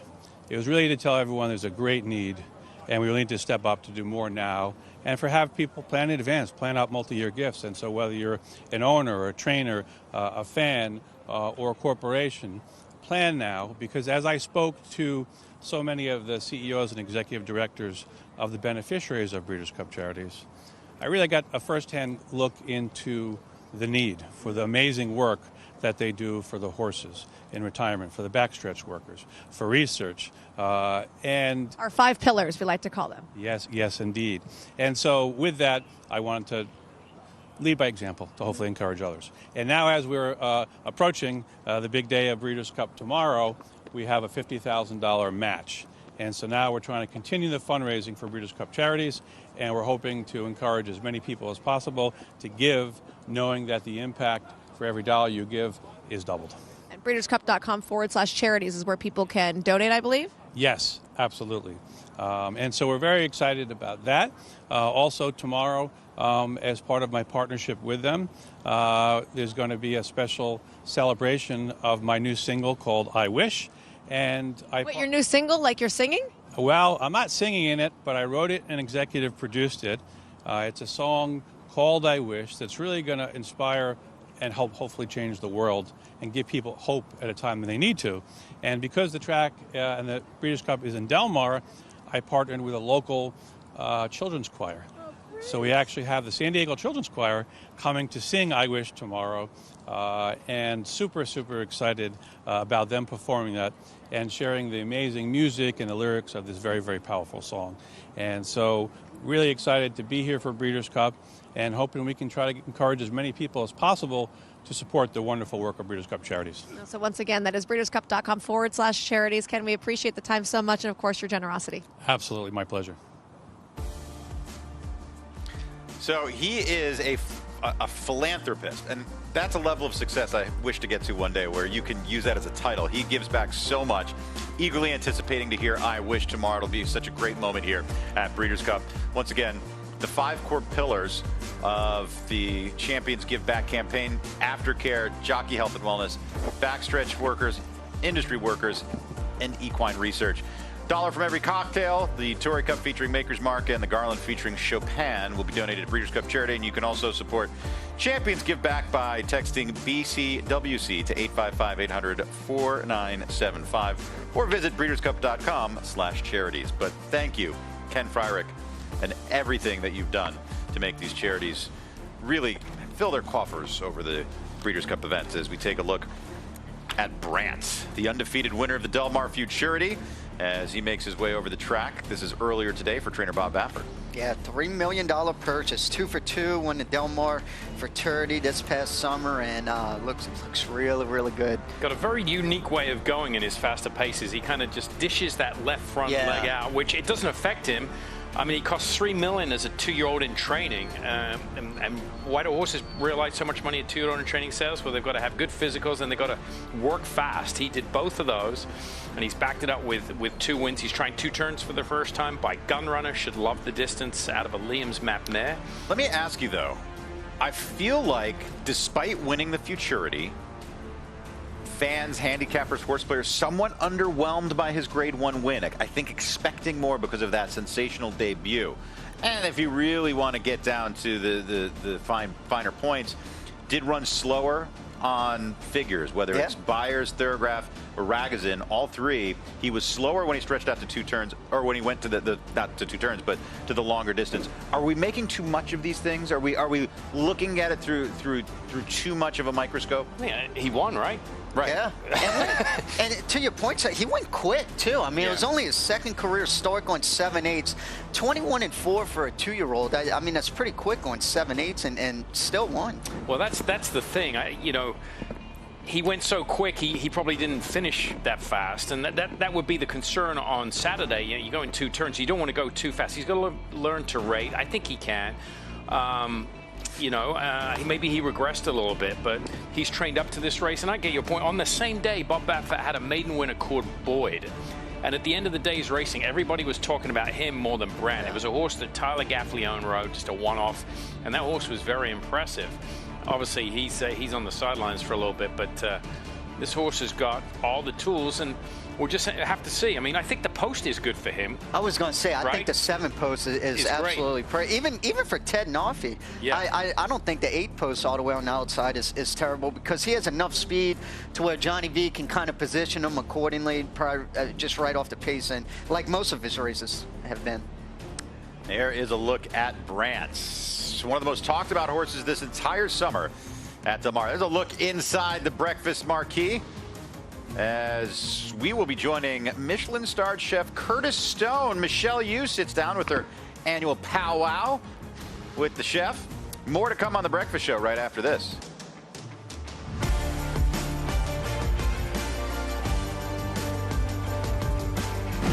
I have 52,000 starts in my life. I've never seen one that could take as much as he did early and continue to improve. And it is God-eyed. He's strong, he's attractive. And he's going to win the hopeful. He's extremely smooth and fluid. God-eyed is a tough customer here as they come on for the finish. How sound he is. God-eyed got the jump. Consistent mentally, physically. He will defeat Elite Power in the Forgo. Complete package.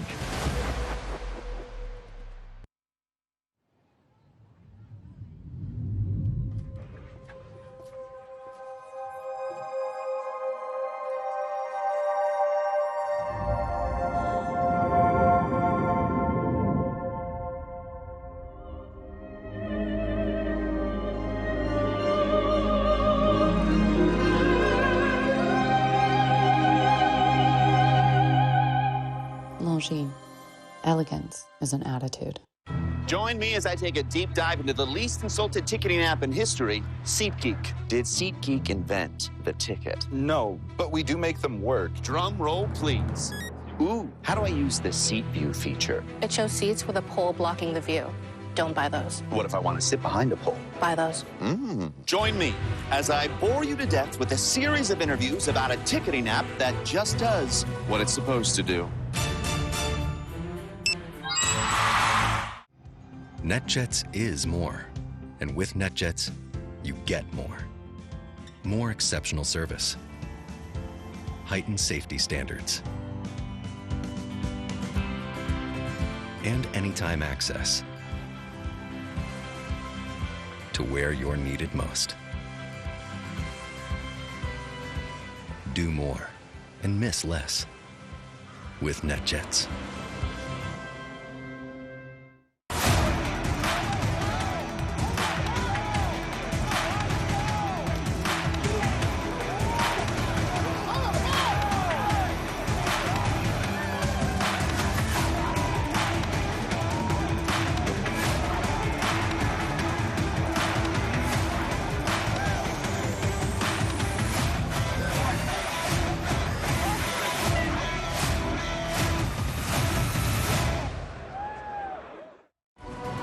The stars are aligning. Patriot Spirit is almost there. Patriot Spirit wins the Mossberg. Mindframe has taken charge. It's Mindframe's Foster. Pin-Up Betty comes on to grab the lead, and Pin-Up Betty, the winner. Constitution is establishing himself as a founding father with exciting young sons at stud. Constitution, standing at Windstar Farm. Name one horse racing today. 12:30.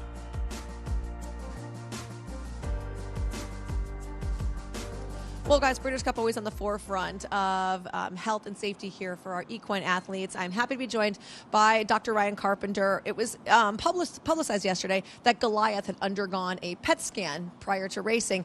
We have now found the PET scan, and Ryan's going to tell us what is a PET scan. Yeah, so a PET scan is basically like a nuclear scintigraphy or a bone scan, but the beauty of the PET scan is it allows us to get a three-dimensional image. So it's a much clearer image. We can see a lot more specific details, and we can get pinpoint accuracy of the areas of uptake of concern that we're worried about. How does it compare to an X-ray or an MRI? Yeah, so there's a lot of different imaging modalities out there. There's the simple things that we can do in the shed row, which is the X-ray or the ultrasound, and those are really quick and easy to do because we can do them with your horse standing right there in the shed row.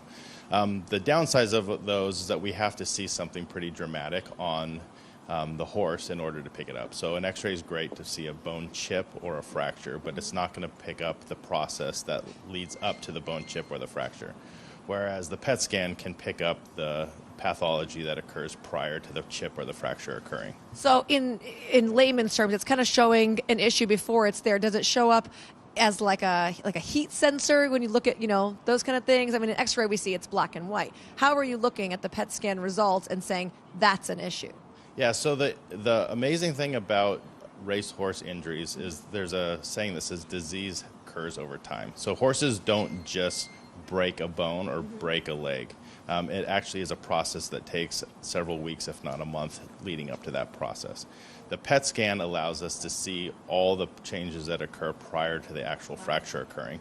And what we're looking for is uptake, areas of uptake or hot spots in areas that we know are prone to fracture, to know that that's the area that we need to be concerned about.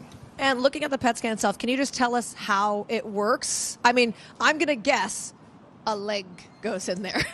Yeah, so this was a really cool invention from the guys up at UC Davis. Matthew Spray spearheaded this. And so this actual initial design was actually rotated 90 degrees and done on a person or animal under general anesthesia. So laying down. Laying down. So what he did was he rotated it 90 degrees, and then he created this system which can actually open up.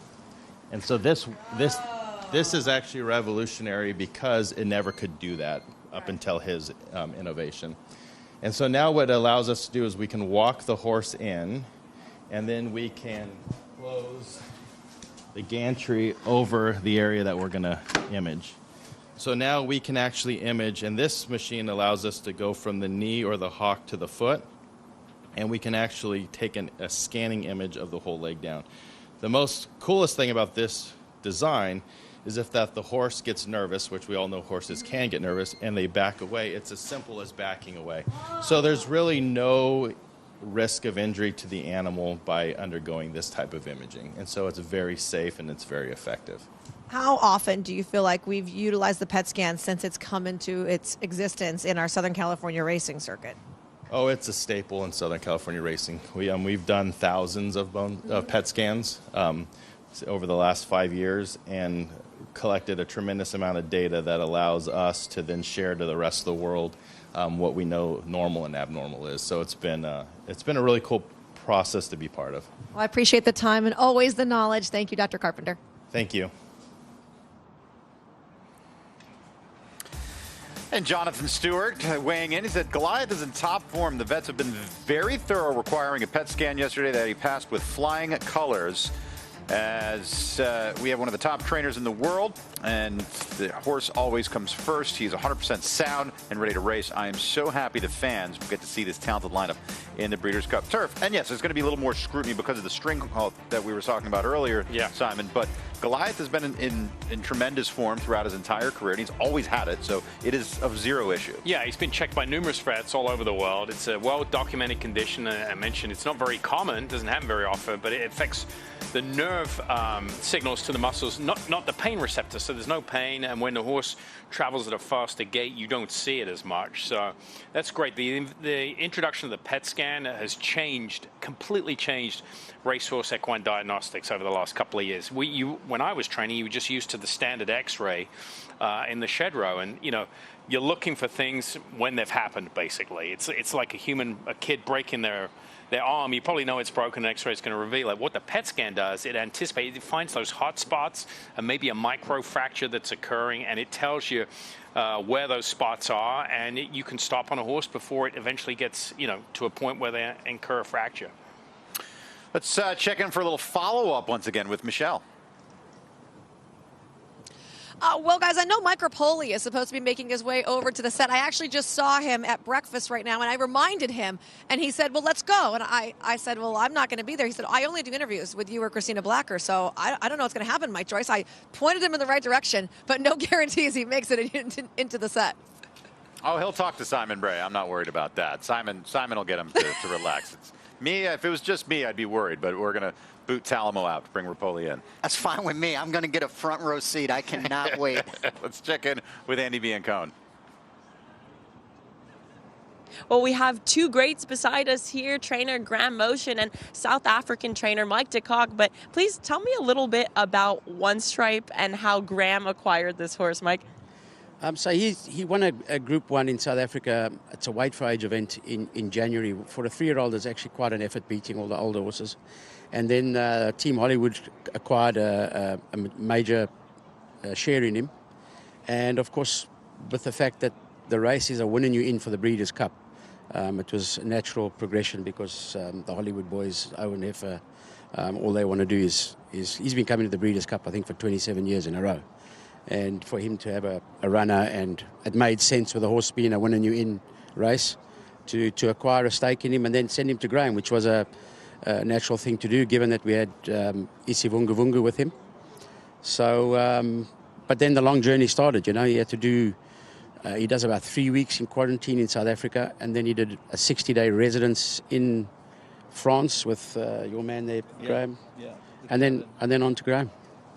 And Graham, you were there the day he won the Win and You're in South Africa. How has he adjusted to being in your care overall? Yeah, I just happened to be in the right place at the right time. So, but he really, I mean, for a 3-year-old to beat older horses that day was pretty unusual. You know, he's been very straightforward. He came to me. Gavin kept him galloping in France, so he was there for 2 months. So when he got to me in the middle of the summer, I kind of kicked on with him. I picked a ridiculous race to run him in as a prep for this, running him in Woodbine. He had to give weight to everybody, which was not the smartest thing I could have done. But, you know, the object was to get him started. The timing of the race was really good in order to get him here. So do you feel like he's taken a step forward having that race under his belt, Graham? Yeah, I really do, actually. He's changed significantly. We didn't have synthetic before he ran in Canada. He could only breeze on the dirt, which was quite difficult for him, I thought. Especially we were getting him ready since he hadn't run since the early spring. No, he's done really well. Had a nice breeze at Fair Hill before he shipped here, and he's done well here. And Mike, you obviously trained One Stripe before he came to Graham, before he won the prep over in South Africa. How is it being reunited with him here at the Breeders' Cup? I actually didn't train him. A man called Vaughan Marshall trained him, who actually trained the father as well. So I was just an interested observer on the day when he did win. And but he's done really well. I mean, you know, obviously a Southern Hemisphere horse coming north, it's a tough ask. I mean, it's a really tough ask for him to be here on Saturday, but I think he deserves his place. He's a real genuine weight for age horse. I mean, last run in Canada, he gave 5 pounds away to European Group 1s. You know, so I mean, this is a proper horse. It's all coming quite early for him. I think Graham's going to have a lot of fun with this horse in the next year. That's for sure. Well, Mike, you've certainly facilitated a good thing here. Graham, Mike, thank you to you both. Thank you. Thank you, Andy. We've got a Calbred trying open company in this year's Breeders' Cup in Big City Lights. He is supremely talented. And look, he was third in the Pat O'Brien, third in the Triple Band. He won the Palos Verdes. He's no stranger to open company, but he's been getting so good. They're taking their shot. Yeah, and he's won here too, which is a huge advantage. There's a look at Big City Lights on the track for Richard Mandella. Ran the best race of his life last time out in the Cal Cup Sprint. That was on the 18th of January. It's been a while since he's been to the races, but if anyone can bring him up off a layoff like this, it's Papa Mandella. Yeah, this to me has got Mandella upset written all over it. This is the type of horse I think comes into the race. Maybe he doesn't win this race, but he's going to run way better than his 15-1 morning line odds. If I was playing long shots, this would be definitely one of the horses I'd be playing on the 2 days. And the reason being because, he's proven over the track. Yeah, he's been running against Calbreds. People are going to look at that. But if you just kind of look at his open races, he's right there with Dr. Venkman, Raging Torrent, who won the Malibu. Won the Malibu. He won the Met Mile. I mean, these are good horses.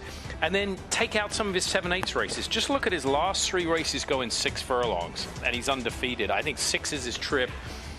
don't sleep on this horse at a big price. How often you see Richard Mandela work one in 58 flat, too? Right. I mean, that tells you something about the talent, this horse.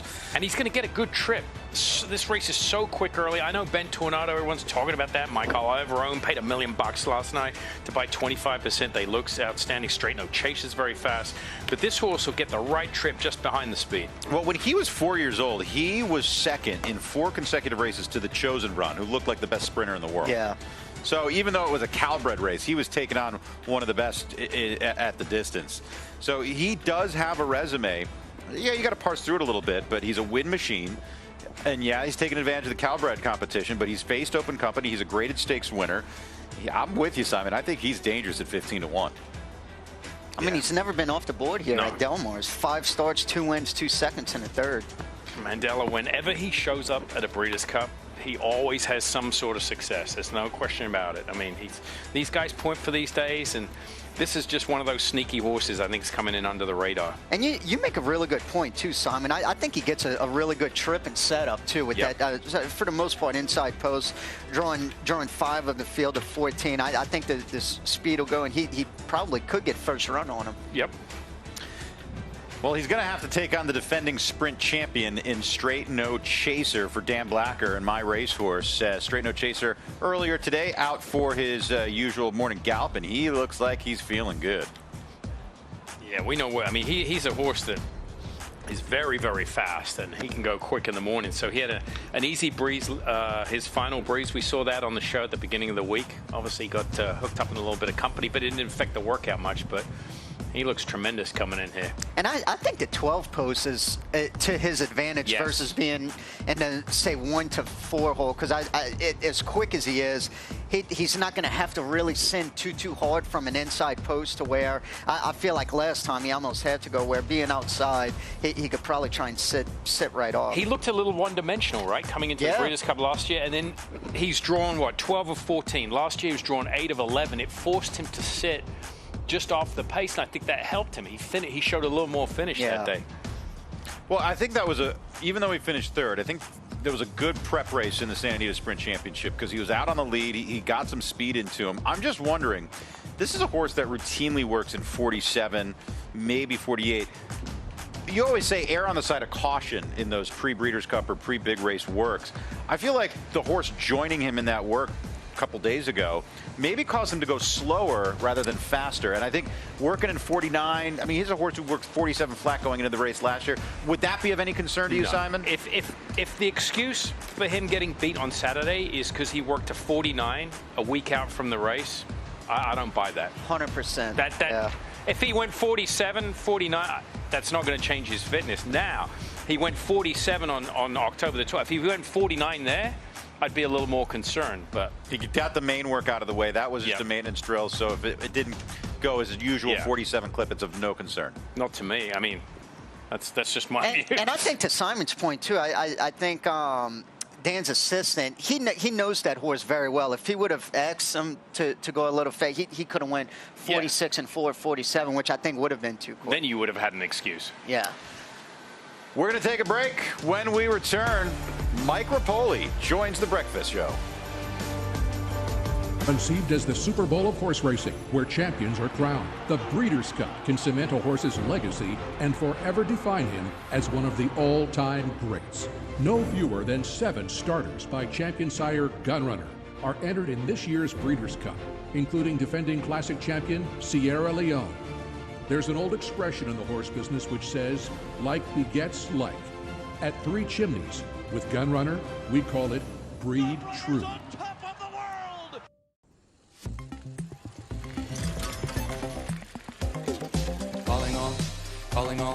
Calling all trillionaires. Come and join a club that has rewards for everyone. I'm talking birthday perks, free daily game, and other stuff that's fun. Designed for people who love thrills like me and her and him, and with the weekly bonus back, our thrills are filled up to the brim. So we're calling all trillionaires.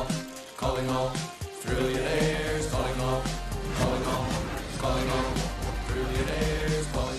Calling all trillionaires. FanDuel Casino. FanDuel held a shooting contest to promote its new MySpend tool. MySpend makes it easy to view your deposit and bet history all in one place.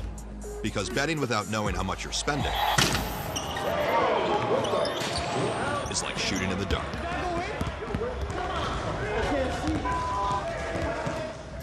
See the whole picture. Make FanDuel's MySpend tool part of your system and stop shooting in the dark. Douglas trusts Prevagen for his brain, and this is his story. I'm Douglas, and I'm from Chicago. I was looking for something specifically for my brain. That's when I chose Prevagen. And the confidence I've received from Prevagen allows me to continue to do those things that I love. I have been taking Prevagen for more than 9 years, and it really works for me. Prevagen has been the #1 selling brain supplement nationwide for over 10 years. FanDuel's Breakfast at the Breeders' Cup is presented by WinStar Farm and by Phasic Tipton.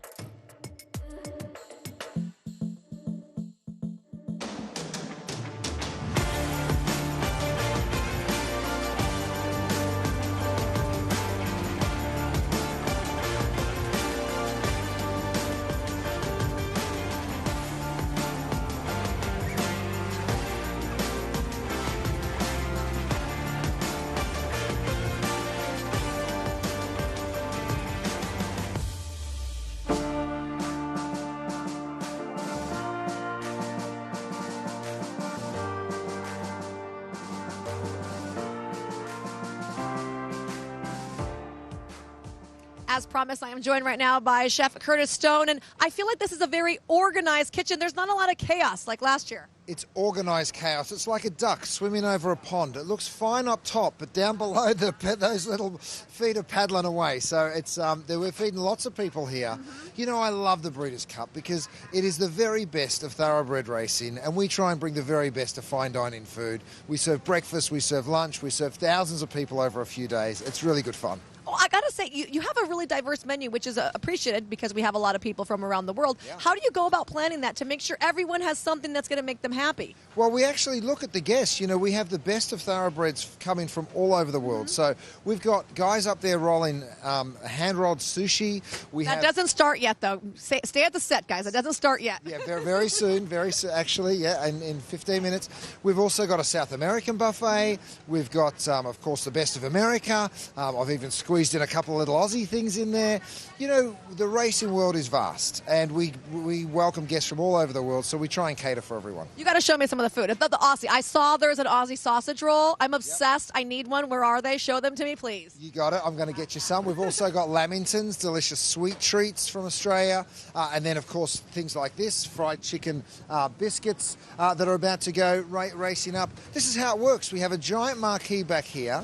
We've got the sweet side all the way down there. We're standing in front of the savoury side, so everyone's working on different dishes, and then we race them up into the marquees and we set the buffets, and then we've also got guys making omelettes and French toast and pancakes in the room as well. Oh, it's fancy. They call it Pan Perdue.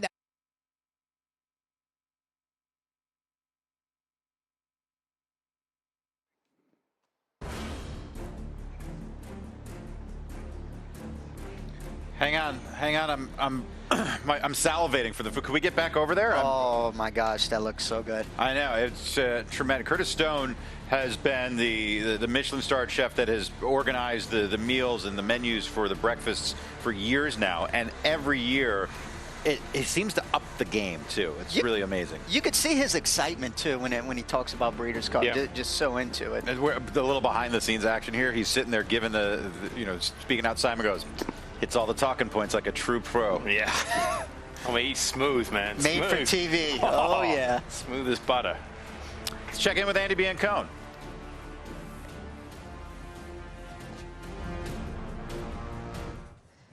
Well, we're here with a very special horse right here, Nakatomi, part of the Wesley Ward contenders, and this is going to be his third Breeders' Cup sprint. So very successful. He punched his ticket when he won the Stoll Keenan Ogden Phoenix back in the fall meet at Keeneland, and he did so impressively. So no question, Nakatomi is coming into excellent form, but Wesley loves this horse. He always speaks the world of him.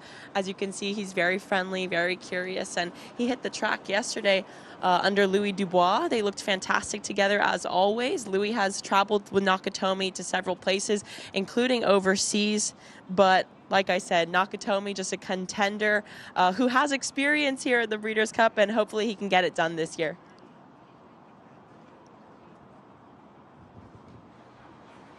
I think he's certainly a contender. I look at Nakatomi over and over again, even though he's 15-1 morning line. I wouldn't be shocked. I think that sprint, first of all, I don't think Straight No Chaser's getting enough respect on the morning line that he deserves as a defending champ. But two, I feel like there's, outside of Straight No Chaser, there are so many horses that could jump up and win this race. Oh, for sure. I know everybody's on Ben Tornado off of that dominant victory last time, and he's 5-2. But yeah, I'm kind of surprised too. I mean, Straight No Chaser 8-1. That's about as good as value as you could get. Ben Tornado is the horse that people haven't seen. They come here and they're like, oh my gosh. I mean, he's just massive. And like I said last night, Michael Ivorone stepped up $1 million for 25%. So values the horse at $4 million going into the Breeders' Cup. I mean, what's $1 million to Michael Ivorone? Yeah, exactly. I mean, that's 2 outfits and a pair of sunglasses, right? I mean, he spends that on a weekend. It's like Lucchese's for you. I'm glad you brought that up. My entire outfit is Lucchese today. I wanted to, when you get off the set to do your Equicizer segment, well, I want to have the camera pan down to my boots because have you heard Lucchese, Mike's wearing Lucchese today? Yeah. Look, they came on as a sponsor for Breeders' Cup 2 years ago, and I'm telling you, they are it's not that they're the best boots in the world. They're the greatest footwear in the world. You know what? When I go into Equicizer, I'll wear them. No, you won't. Absolutely not. You're going nowhere. No, sir. You're not going anywhere near these things. In fact, I might be sitting too close to you as we speak. Let's check in once again with Michelle and continue her interview with Curtis Stone. Fancy they call it Pam Purdue, though. Did you guys train for the stairs? I mean, did you guys practice carrying trays and trays upstairs for 4 hours at a time? I say to everyone, you're going to lose weight doing this event, and we don't charge extra. In fact, we pay you to come and do the exercise. We cover some miles, that's for sure. But you know what?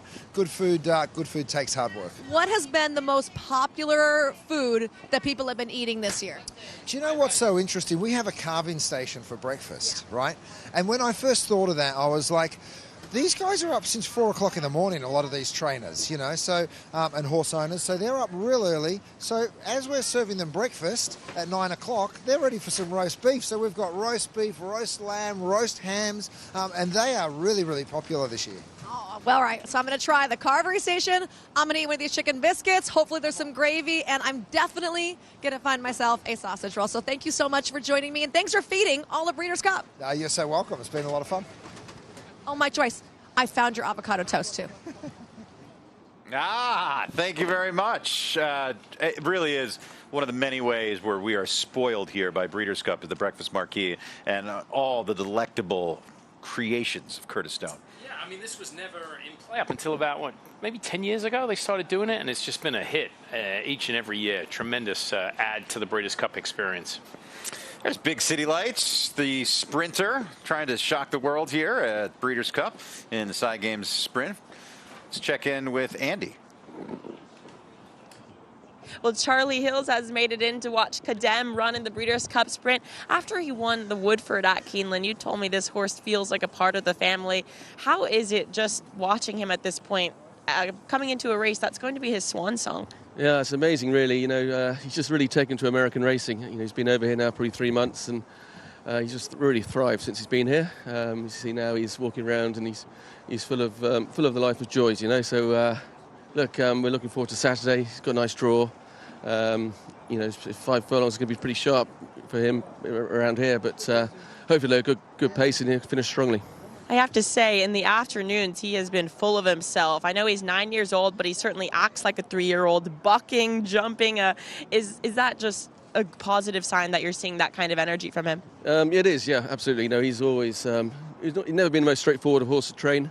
He's always sort of had his own way of thinking, but he's actually grown up an awful lot through his career, and yeah, you like to see him jumping and jig-jogging. It's part of him, really. Well, Frankie Dettori announced yesterday that this Breeders' Cup would be his swan song, and Frankie has actually been coming to see Kadm in the afternoons. I mean, has he just been an important part of this horse's career? Yeah, no, Frankie's sort of ridden him a few times through his career, and it's, you know, it's put a bit more pressure on us, really, for him. You know, it'd be fantastic if he could go out with a win, especially here at the Breeders' Cup. Charlie, thank you so much. Thank you very much. Cheers. Joined right now by His Excellency Ali from the Dubai Racing Club. And it was just announced a partnership between the Breeders' Cup and the Dubai Racing Club. Can you explain it? Well, it was an amazing announcement, and we're very happy that this collaboration is happening. The collaboration is with 4 races from Dubai World Cup night that will qualify a winner year into the Breeders' Cup, and then vice versa as well. The Breeders' Cup's 4 races coming into Dubai World Cup, and we're looking forward to giving the winner near-ins on the weekend for the amazing horses that are going to be winning. It's such a great pathway from the Breeders' Cup into the Middle East to be able to have the Dubai World Cup night there. What else do you want to tell Americans? Because your carnival opens November 7th. So we're starting our carnival, which is an international carnival, on the 7th of November. And we've got races qualifying for amazing Group 1 races, and as well as the Dubai World Cup. And we're welcoming all the owners and welcoming all the great horses to come to Dubai and have a beautiful winter there, and then prep themselves to come back to the season here in America. Why do you think it's been so important to have a relationship between Dubai and the Breeders' Cup? You see, horse racing is a very connected sport, and this was the aim of this collaboration, and all thanks goes to the team here at the Breeders' Cup, especially Drew Fleming. We had an amazing conversation when we started this, and we ended up with the beautiful announcement that we're collaborating together, and we're looking forward to a lifelong relationship with the Breeders' Cup and everything that comes with it. All right, thank you so much for your time, and looking forward to this partnership. And thank you, and hope to see you in Dubai. Yes, I hope so too. Thank you very much, Michelle. We're going to take a break here on The Breakfast Show, but when we return, the man at the helm of the Repole stable, Mr. Repole himself, will join us on The Breakfast Show.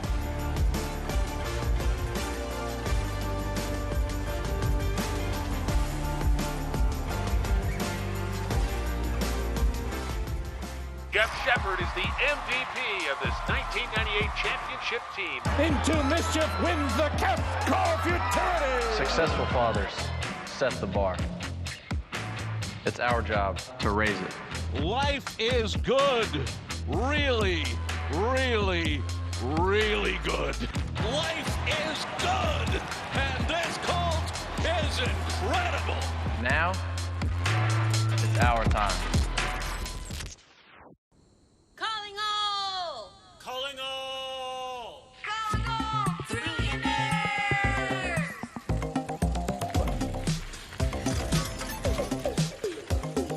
Calling all, calling all, calling all, trillionaires, calling all, calling all, calling all, trillionaires. Come and join a club that has rewards for everyone. I'm talking birthday perks, free daily game, and other stuff that's fun. Designed for people who love thrills like me and her and him, and with a weekly bonus pack, our thrills are filled up to the brim. Can you thrill me?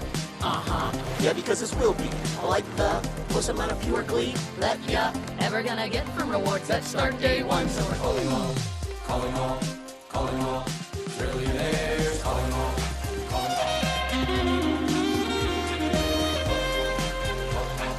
calling all, trillionaires, calling all, calling all, calling all, trillionaires, calling all, calling all. Calling all trillionaires. FanDuel Casino.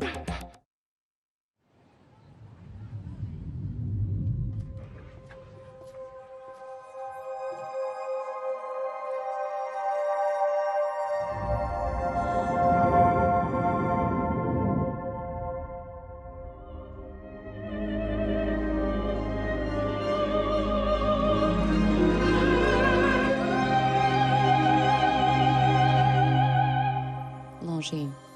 Elegance is an attitude. The 2025 Pacific Classic. This is a Breeders' Cup Challenge Series win, and you're in. It's East versus West. Fierceness versus journalism on FanDuel TV. Fierceness shipping in from the East Coast for owner Mike Repole, trainer Todd Pletcher. Bringing them out. This is what the fans want. This is what they want. I think Fierceness, people think he needs the leads. People sometimes think he needs his way. Listen, he's a great horse, and, we'll see what happens, and hopefully he puts on something special tonight. They're off in the Pacific Classic. and Fierceness angled to the inside, almost went into that temporary rail. He's breaking from the one hole. There's a temporary rail here, so he ducks in right there, loses all position. Get him out of there. He was going to go over the rail, though, and I don't know. He's never been in that position before and seen the gap there, and he went for it.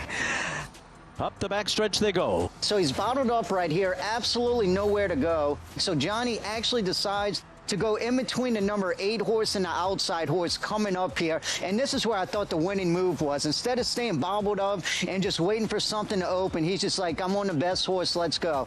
Kind of win my way out between horses and then have them pull like so they light. I just give him the head and get there and put the ears up. Once he got there, it was pretty easy from there. He gave me a lot of confidence from there. When he's at his best, he still has the edge on every other horse that we can talk about in the Classic division. Sovereignty, journalism, Sierra Leone, mind frame, you name it. So if the good Fierceness shows up to any race he runs in, he's going to win. And they're into the stretch, and Fierceness is in front. He's got a 2-length lead, and Journalism has a furlong to run him down. Fierceness and John Velasquez still there at the 16th pole. Journalism is all out, and he's not doing enough to beat the beast from the east. Fierceness has won the Pacific Classic by 3. Journalism was second. What a horse race and what a performance by Fierceness. He overcomes what looks like a disastrous start. He looked like he might be out of the race at the start. Instead, he recovers, makes a decisive move, and wins.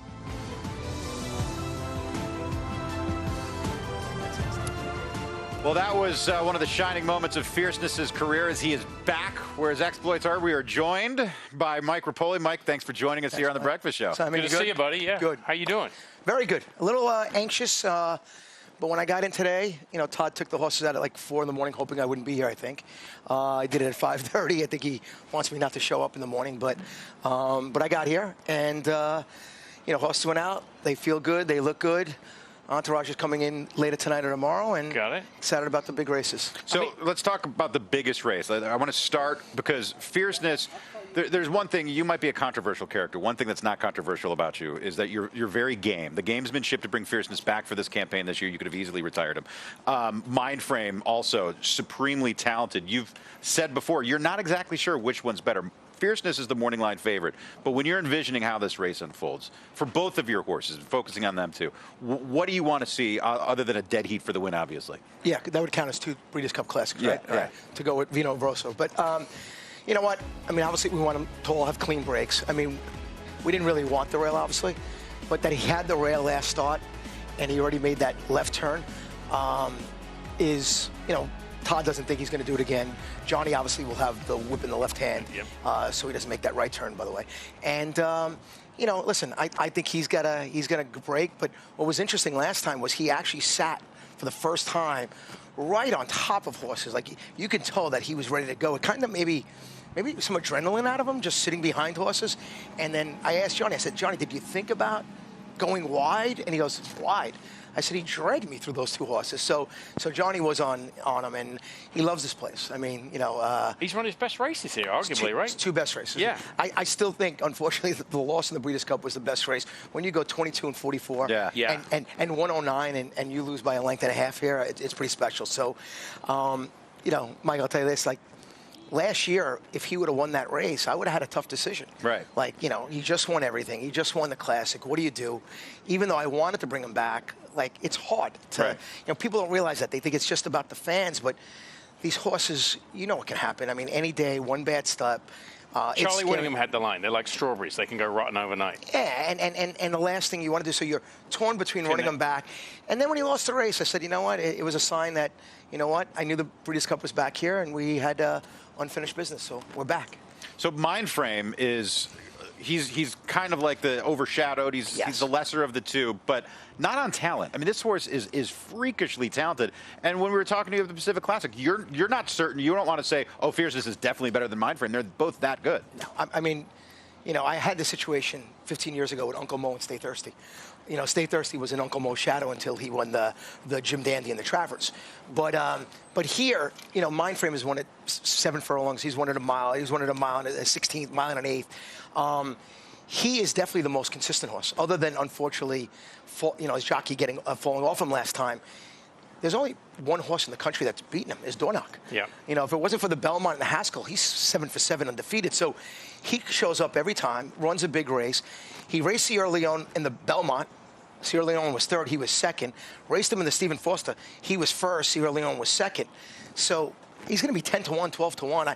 I think that's just the fierceness Sierra Leone effect. But this horse should, I mean, he's got a good chance as those two horses to win this race. So what's it like being an owner and having a horse like Sierra Leone that's kind of been the burr in the saddle? It's part of that rivalry. For the fan, it's great because we have the showdown. It's everything. It's the two horses against each other. It's you versus Coolmore. It's Chad versus Todd. What's it like from your perspective? Contrary thinking versus fierceness, things like that. No.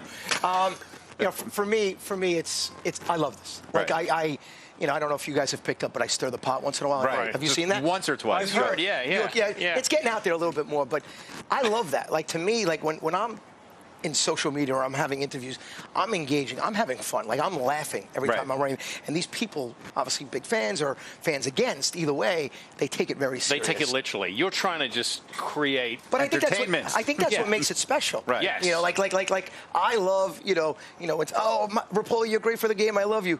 I love this. Repole, you're fat slob. Go here. Like, to me, I get entertainment by both of them. Right. And when you can get that type of emotion from both sides, this extreme, if they start fighting each other, it's pretty special. But, I mean, this is Coolmore, Chad, Todd, me, you know, Vinny Viola with Mindframe. I think this is what racing's about, right? It's we about get it every day. You're an Yeah. idiot. You went 0 for 8, Simon. You couldn't pick a winner. And then the next day you're a genius when you pick 2. Do you really pick 2, though? Yeah. All right. But, no, but there is the Howard Stern effect, right? The haters support you just as much as it's about having a strong opinion, whether it's good or bad. It's having that vested opinion, and that way, the passion runs both ways. So just if you elicit that, it gets more engagement. 1,000%, Mike. And what's weird is that this game has no one that's vocal. Right. I mean, you know, listen, if you said name the top 5 owners in the game, I don't know if you can come up with 4 others. I mean, like, or, you know, somewhere would be in Dubai or somebody would be in an, you know, Irish castle. Like it's hard to make those people, you know, like let the fans get into what's going on with what they're doing behind the scenes. So, you know, we got to get, you know, the horses are the stars. But the trainers, the jockeys, the owners, the groom, how do we build this sport where it's about people and horses? And the horses are here, you know, like, you know, Todd's in his 27th year of training. Johnny Velasquez, you know, 27, 28 years. These horses, it's 1 year, 2 years, or 3 tops. Right. Like Fiercest, 2-year-old champ, came back, came in second in the Breeders' Cup last year, and now he's back again. That doesn't happen. I'm not sure. You guys would know better than me. When was the last time a dirt horse was in 3 straight Breeders' Cups? A dirt horse. You know, I'm not sure. Right. You know? Yeah. I mean, it's happened with Beholder, but not 3 consecutive. But this was the race. I mean, to your point, this was the race that I think in 20 years, fierceness, Baeza, obviously the scratch of sovereignty has turned it upside down. The Japanese participant.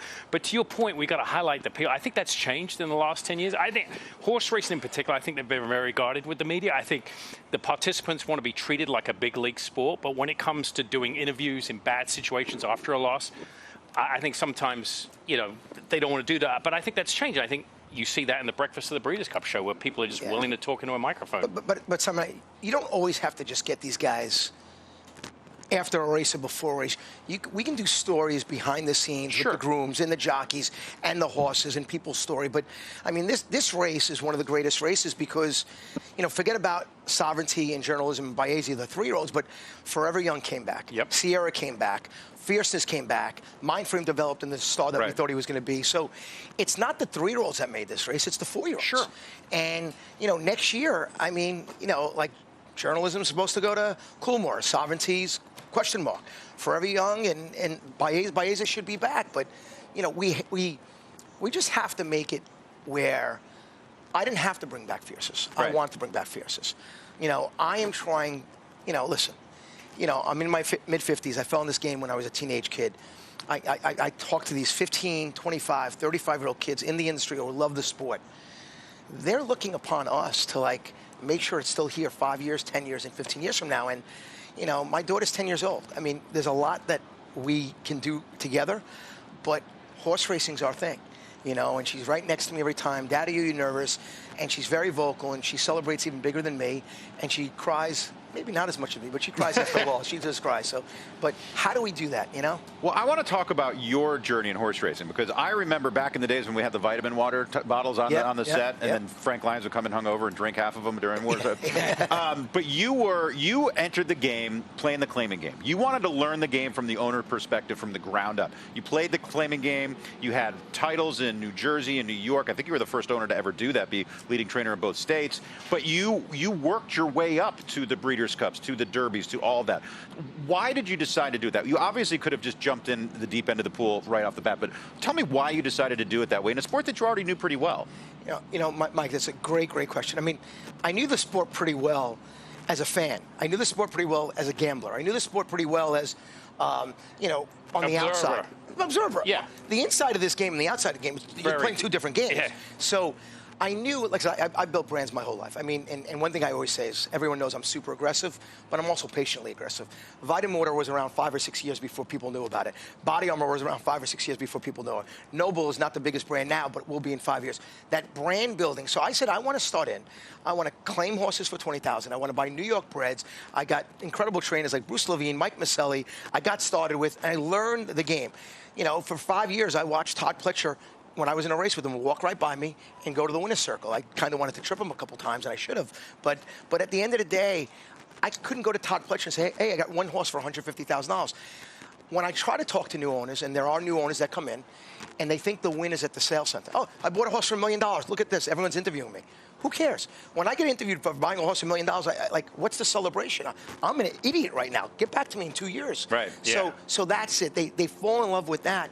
And there's nobody to forget about it. There's no one to teach a horse player how to handicap. There's no one to teach an owner how to be an owner. And this is a very, very tough game. And, you know, if you tell someone you want to spend $10 million, you would have spent $10 million at last night's sale. Like, it can't be like that. You got to build it slow. And I did that myself, and I try my best to educate owners. But a lot of times, you know, it's a big ego sport. So the bigger the ego is, like, Mike, I know what I'm doing. I'll do it my way. But everybody should go slow. Trainers should go slow. You know, we're losing owners left and right. Mm-hmm. You know, there's a guy that puts in $10 million. There's a woman who puts in $10 million, and they sit there and 2 years later say, what do you got? I got a one other than allowance? Yeah. That's not good. That's not good. You've got to take baby steps. And like any business, I think you can't tell people what to do unless you've been there yourself, right?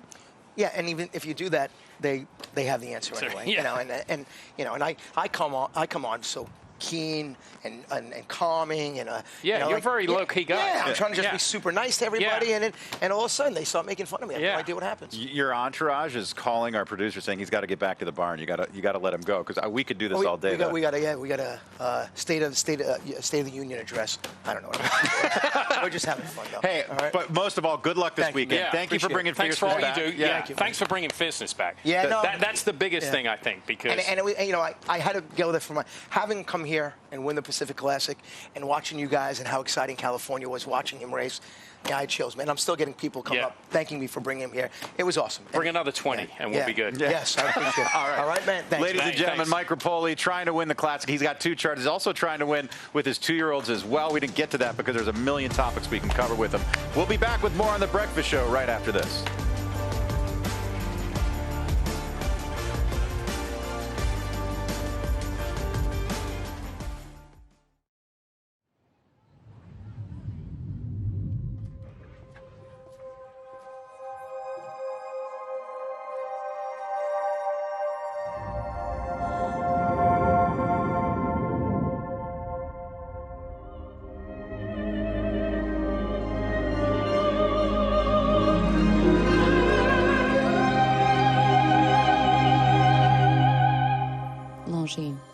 Elegance is an attitude. You might take something for your heart. You might get support for your joints. Or even use something for your digestion. So why wouldn't you take something for the most important part of you? Your brain. People all over the country take Prevagen for their brain. In fact, Prevagen has been the #1 selling brain supplement nationwide for over 10 years. The most important supplement for the most important part of you. Try Prevagen for your brain today.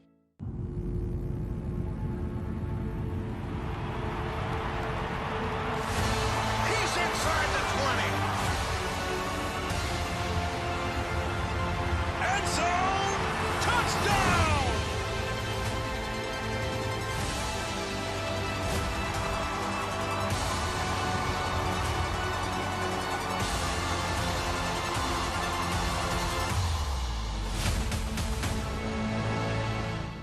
For centuries, the bond between horse and human has been forged in trust and hands-on care. Thoroughbred racing is combining that tradition with cutting-edge technology to raise our standards even higher. New investments in wearable biometrics, advanced imaging, and AI help optimize our safety programs. That opening quarter mile was a quick one. Every day, a commitment to improving their care. So win or lose, it's safety that runs first. To learn more, visit safetyrunsfirst.com. Join me as I take a deep dive into the least insulted ticketing app in history, SeatGeek. Did SeatGeek invent the ticket? No, but we do make them work. Drum roll, please. Ooh, how do I use the seat view feature? It shows seats with a pole blocking the view. Don't buy those. What if I want to sit behind a pole? Buy those. Join me as I bore you to death with a series of interviews about a ticketing app that just does what it's supposed to do.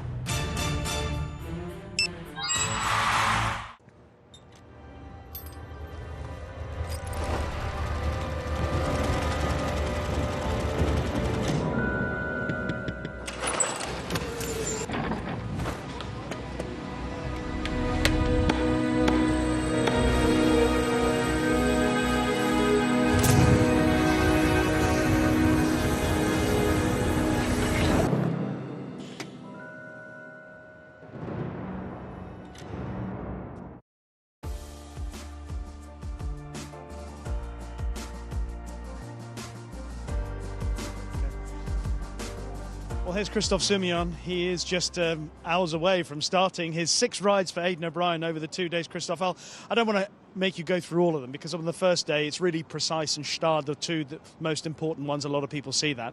Both of them have got awkward draws. When you saw the draws for those 2 horses, what did you think? We have to go for it. We have no choice. You can't go look backwards. And I think when you start to think at negative ways, it's wrong. It's an extra step to jump on, and we're going to take it. I think Aidan's horses, they are very smart, very professional. We're just going to need a bit of luck when they jump out the gates to get in the best position as possible, and just hoping that the pace will be on. But I'm not scared about the draw. What about Precise and the impression she left on you when she won at Newmarket last time? It was amazing. I still think I came a little bit early. She looks a bit when she hits the front, but she has such an amazing turn of foot. I was nearly last, and in a few strides she passed everyone like we are in a handicap race. No, she's really amazing, and she looks very happy here. We're just going to need, like I say, a bit of luck out the gates, but I'm sure she's able to quick and strong, and we're gonna do our best to make sure nothing bad happens to her. A few people mentioned that Stade was a bit keen in the Dewhurst in the early part of the race. Being stuck on the outside, is that a worry for you? It's not the best option, but he's going to break good because he always did. We're going to try to ride him a little bit more positive and just, see halfway what's going on. But he's strong. He stays. I'm sure with a bit of pace he's going to settle. And the good thing is that I'm not going to have horses on my right, on my left. So, no, I'm sure he's going to be all right. He's a top-class horse. He should won 1 or 2 grade ones this season. And he's the favorite in the race, even with that draw. So we're gonna go through it. And then on Saturday, of course, the main ride is Mini Hawk, who ran a fine race in the Arc. Do you think if you had Dariz to aim at in the Arc instead of the other way around, do you think she'd have won? I don't know. You can't say that because Dariz was not going to ride too positive because it was the first time he ran 9.5, and I think he's got a stronger turn of foot than her. But you never really know. We have to do the rematch, running the race again. I think the ground didn't help us. Draw 1 put us a little bit of pressure to ride close from the pace, make sure we didn't get stuck and coming to the inside, because I really think that day the track was better in the middle where we came. Unfortunately, the horses in front of us couldn't bring us until the 2 furlong marker, and I have to go on the bridle very early with her, and she was happy to go. We get catch on the line, and that's it. If you turn, when I turned my head after the line, I saw we have like 5-6 lengths in front of everyone. So if you take Dariz out, she will be one of the most amazing Arc winner. So I don't think we need to try to find too much excuse. For Saturday, the track is completely different. It's a different tactical race.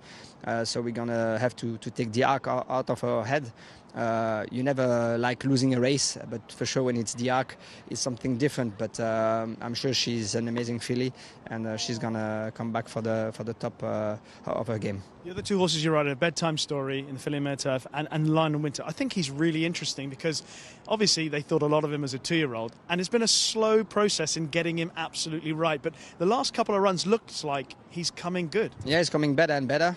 This morning he looks really cool. He was a little bit hot when he came the first 2 days. His last run was perfect. I like the run in Longchamp also in the Moulin. Sometimes, there is some horses that arrive well at the end of the season, and he looks one of them. And Bedtime Story, she ran well the last time in Ascot. She have a lot of races under her belt, but she still looks fresh. And I'm sure if she have a good run in the middle of the pack, she's able to do something big. Last couple of questions. Would Minnie Hawk be the pick of the rides? Is that the one that you think, if you had to pick one horse to win, would it be her or would it be Precise? Minnie Hawk, yeah. And last thing I wanted to ask you, Kristoff, is that, you know, a lot of people point out the fact that a few months ago this was not even in your mind. So as someone who's done all the things that you've done in your career, one of the best jockeys that we've seen in the last 20 years or so, you know, what is it like to have this opportunity? You know, in life you prepare for everything. You prepare for the worst. That happens to me when I get the COVID twice in a season, and I saw my horses winning the biggest races in the world. And you try to also make sure that when luck can come back, that you're ready to put it on your back and show everyone you can get the pressure and still doing great things at 44. I still think we're learning every day with horses, especially when you have the chance to ride with the best trainers, the best teams like Coolmore now. I saw so many different things this last few weeks and months that make me even better, I think. And I'm very confident to finish the season well for them. I'm going to give back the key of the house to Ryan end of the season. And I was really proud to walk in his footstep, trying to do less mistakes as possible. You're always trying to win best races as you can. And I think we nearly did it. But yeah, we need to finish this weekend. Is probably the most important for the end of the year. So we will be there. You're a baby compared to Frank Dettori and Mike Smith. You've got many more years ahead of you. Listen, that nobody knows really. We just need to get a bit of luck. You never know what happens in life, and I'm always trusting in myself. And I know I have to work hard to keep going and having the chance to have the good rides in the big races, and that's what happens to me this year. So we're gonna keep going this way. Fingers crossed for a couple of great days, my friend. Thanks a lot. Bonne chance. Merci. Thank you. Thanks. I mean, he brings up a great point. I mean, so Joe, how old are you? 35. See, there's not a lot of jockeys at 35 that I would take over Mike Smith or Frankie Dettori at 60. Exactly. Right. That wasn't pointed at you at all, my friend. But it is, look, it is an event that makes the horse, the trainer, it can make the career for a jockey. Think about how many people you've seen throughout your career, Joe, on the back of a horse that really made a name for themselves in a Breeders' Cup race, and that launched them to future success. I mean, I've only won one Breeders' Cup in my career, and I mean, to this day, that's one of the greatest moments that I've ever felt. But what did you do to your business afterwards, though? Brought him all the way to the set. Yeah. So I'm here at FanDuel. This is the one time I wasn't going to make fun of you. I was actually teeing you up. Thanks for teeing that out, Simon. I knew where he was going with that. That was Simon's fault right there. At any rate. I'm proud of you, Simon. That was good. I'm in the same boat, man. I won 4 great ones, and I'm sitting here. I know. I got kicked out of boarding school, and we all have the same job. Let's check in with Andy Biancone. Well, Ned Toffee from Spendthrift Farm has made it down to Del Mar, and per Megan Toffee, Ted Nafi is actually your favorite child. How does he look to you training in the mornings? Well, I don't know if he's my favorite, but he's certainly the fastest. But what we've seen this morning, he looks really good. He's getting around the track. He's relaxed. He's moving really fluidly. I think, you know, everything you could ask for at this stage. So things are very positive right now. All he's got to do is go out and line up and do it. When you say he's relaxed, I mean, I couldn't agree more and have been overwhelmingly impressed with his professionalism this entire week. He certainly has a great mindset. Yeah, I think we've seen that from him really from day one, going back to when he was broken down in Ocala, and then I remember in the paddock at Saratoga before his first start, he walked in there and wasn't wound up at all, and really just was sort of surveying things and acting like he owned the place. So that I think that is it's a huge advantage for a colt, especially a 2-year-old that still is lightly raced. So that's something that is helps him out quite a bit. Ned, thank you so much for your time. Best of luck to you, the Toffee clan, and Spendthrift Farm with Ted Nafi this weekend. Thank you very much. Spendthrift also, they're so active in the racing world in multiple facets, of course, breeding, sales, racing. They sponsor a lot of our productions as well on FanDuel TV. They are very keen with the 2-year-old races. We have our Spendthrift 2-year-old race of the day. And through all of this, Ted or Ned, one of the two has been at the forefront of all dealings with us, and we couldn't be more thankful. So Ned Toffee is now Ned Toffee, and there's a look at him. The other thing I realized is that the two shortest prices in this year's juvenile are going to be real easy to spot, as they're both striking grays. Yeah, he's 4-5 morning line favorite, and I don't think that post is going to hurt him at all. He's drawing 8 out of 8, and it's so interesting, Simon. Every one of his starts, he's drawing the complete outside. Yeah. 6 of 6, 7 of 7, 8 of 8, but he has enough tactical speed to where, hey, I don't think he's going to be, 4 or 5 wide. He can lay right off the pace, whether they're going slow or fast, and I think that puts him in a great spot. You've got the two morning line favorites from the two powerhouses, and Pletcher and Baffert, East Coast, West Coast. They're drawn next to each other on the outside. They're going to both go. They're going to send out of that inside spot, and something's going to give. Somebody's going to go ahead into the first turn. Somebody's going to pull back. Not sure who it's going to be, but Ted Nafi's proven that he can sit just off the pace. There's Ted Nafi on the racetrack. Let's check in with Michelle Yu. Everett Dobson is the chairman of the Jockey Club, recently elected here. How's it been? Yeah, no, it's been a whirlwind. I think I've been about 90 days on the job, and great to be in the Breeders' Cup at Del Mar. This is quite a spectacle. What are some of the goals you have taking over as chairman of the Jockey Club? Well, I've set out pretty much an agenda that I want to be, I want the Jockey Club to serve and support its constituents. They include, certainly starting with the horse. The horse is our first, it's foundational in terms of how we think about my job and the Jockey Club's, the world we live in. But beyond that, the Breeders' Cup, the tracks, the horsemen, and of course the breeders are so vitally important to this sport. So all of the above, I want to be a Jockey Club that's thought of as one that they can rely on to serve the constituents in the sport and to support the constituents in the sport. Supporting the constituents means you're taking in their ideas. Do you have any ideas in mind as far as under your leadership, something you want to make sure you accomplish? Well, yeah, I laid out several initiatives at the Jockey Club Roundtable, but there are a lot of them. Aftercare is certainly one. Supporting our breeders and our regional breeding programs. Kentucky has set a model that is extraordinary in terms of its success. We need to be able to try to replicate that in some other regions around the country. I want more fan engagement. Fan engagement is so important to big league sports. I want horse racing to be a big league sport. This is, when you come to the Breeders' Cup, you see fan engagement front and center. I mean, I just came from the breakfast at the Breeders' Cup, which is, that's a brand in and of itself. It's an institution almost. So those are the kind of things we need to lean into and draw from and learn from. And so there's a lot more than that, but that is a highlight of high-level area of support that I want to show from the Jockey Club. Why is the relationship between the Jockey Club and the Breeders' Cup so important? Well, it's two leading institutions in this sport, two institutions that have great leadership, I believe. I have 12 stewards that I report to effectively as the chairman. The Jockey Club has a board of governors as well. That is very important, but we collaborate on so many things. We continue to talk daily almost, and so it's two vitally important institutions for this game and this sport. Appreciate the time so much, and I look forward to your tenure as chairman of the Jockey Club. Thank you very much. Thank you. Everett Dobson. Oh, you're not kidding about that, Brandon. I'm all Brandon and Lucchese today, my friend, and Longines. I'm supporting. I'm a supporter. Yeah, we just have our FanDuel here, Simon. Our buddy didn't tell us to wear any Lucchese. Actually, I don't even have any. Do you? No, I don't. It's not, I'm not really into the cowboy look. That's more for Mike. I want to see you with a cowboy hat and boots one day.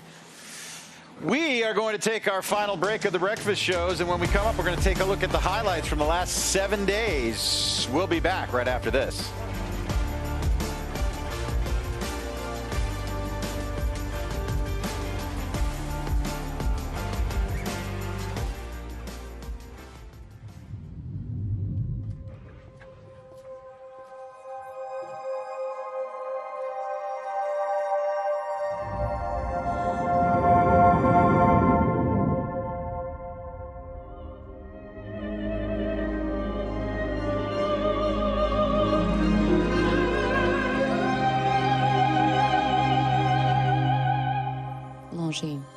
Elegance is an attitude. FanDuel held a shooting contest to promote its new MySpend tool. MySpend makes it easy to view your deposit and bet history all in one place. Because betting without knowing how much you're spending is like shooting in the dark.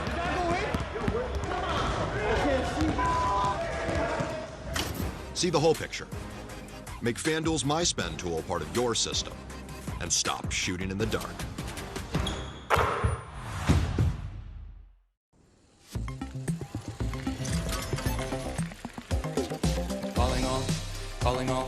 Calling all trillionaires. Come and join a club that has rewards for everyone. I'm talking birthday perks, free daily game, and other stuff that's fun. Designed for people who love thrills like me and her and him, and with the weekly bonus back, our thrills are filled up to the brim. So we're calling all trillionaires.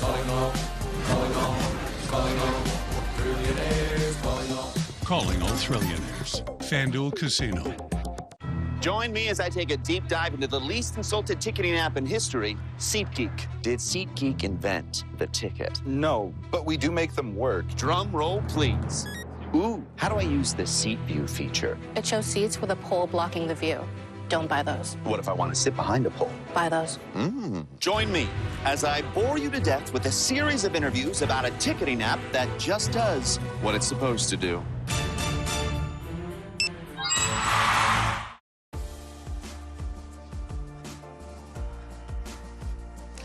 Welcome back here to Breakfast at the Breeders' Cup. I am accompanied by Beliza. Actually, I am accompanying Beliza as she schools in the paddock here for Miguel Clement. I'm actually going to run up to him. She's a big old thing. What a beauty, huh? Yeah, no, she's very, very, very attractive, as you can see. How has she shipped in? What's she been doing? She's been galloping a mile and a quarter the last several days, eating very well, and she's doing great. So we're cautiously optimistic. This is one of the horses in the U.S. I think is going to love the distance of the filly and mare turf. True, and I think she'll also love firm turf. I think she's 2 for 2 on firm turf, and it doesn't make sense she's from Europe, but I think she actually has an affinity for firm ground. And is it true that you want to take over the mic? Who are you going to interview? I'd interview myself first. What question would you ask yourself? There's many questions I don't know if it's allowed to do on air or not, so we'll discuss this later. Oh, boy. This information is now taking a turn for the worse, guys, but Beliza looked fantastic schooling in here for the Clement tribe. Thank you, Miguel. Thank you very much, Michelle and Miguel. Miguel is Michael in Spanish. Michelle is Michael in French. So Michelle, Miguel to Michael. I like it. You just came up with that? Mike is American. I like it. Yeah. Just Mike. Mike's nothing. Let's take a look at some of the highlights over the last 7 days as we wrap up our final episode of The Breakfast Show in anticipation of the Breeders' Cup World Championships tomorrow and Saturday. Here's a look back at the last 7 days. The sun rises over the Del Mar Thoroughbred Club as we are inching closer to the Breeders' Cup. Big names hitting the track. All the reporters we have spanning California and the entire country. It's breakfast at the Breeders' Cup. There's a look at journalism. Some of the biggest news leading into the Breeders' Cup Classic this year with the rider change to Jose Ortiz. You know, I just let him stretch his legs and be happy. Jose was happy with him, just more or less looking for the two of them to get familiar with each other. It's the threesome from the Pletcher camp: Antiquarian, Fierceness, and Mindframe. The 3 classic horses are all pretty straightforward to train. This is Fierceness for Todd Pletcher as he was stretching his legs over the track. Well, I'm happy to see my old friend Mindframe. This horse is a generational talent. Are we forgetting about Antiquarian? He deserves a shot to be here. There's no question about it. Breaking news. Sovereignty will not run in the Breeders' Cup Classic. He respiked another fever, even though he'd had some medication in him. We retreated him, and of course now he's on antibiotics. But he's definitely out of the Breeders' Cup. I mean, there's no, he'll be scratched. Sovereignty defecting is such a gut punch, but it is great to be in this new day and age of racing where safety is paramount. More horses on the racetrack. Forever Young out on the main track here, and he gets a little feisty. I don't blame him. It's a long flight. You got to work out some of that energy, some of the kinks. I mean, his form is right there, and it stacks up against some of the best in this race. Aiden's Army making his way out onto the racetrack. First day on the track, and it was just to kind of get him out and show him the place, really. The dirt mile is loaded with talent. Well, I was impressed by Nysos, actually. He's a horse that's, a neck away from being undefeated. You've got to take the trainer into context here. Talk to you about how the morning went. Come on, I'm trying to eat a cupcake here, I am joined by Mike Smith, who is the leading jockey. Does that mean I won more or I've just been around longer? I'm not. White Abario is going to look for another Breeders' Cup win. His friend right below him, well, that is Brownie. And I have it on good authority, Mike. Brownie rammed into his trainer. That ain't his best friend. That's his bodyguard. Horses, they enjoy company. They're herd animals. And he's definitely doing well with a go. I think it's a help. I'm worried about that guy sitting so close to Brownie. He's an aggressive goat. Yeah, definitely. Yeah. Lenny Lou making her way to the track. There's a look at Lenny Lou and Andy Biancone getting this one ready for the juvenile turf sprint. This is a body cam that we have. This is exactly what you want to do when you're galloping a horse. Is there a reason she's riding Michael Jackson style with just one glove?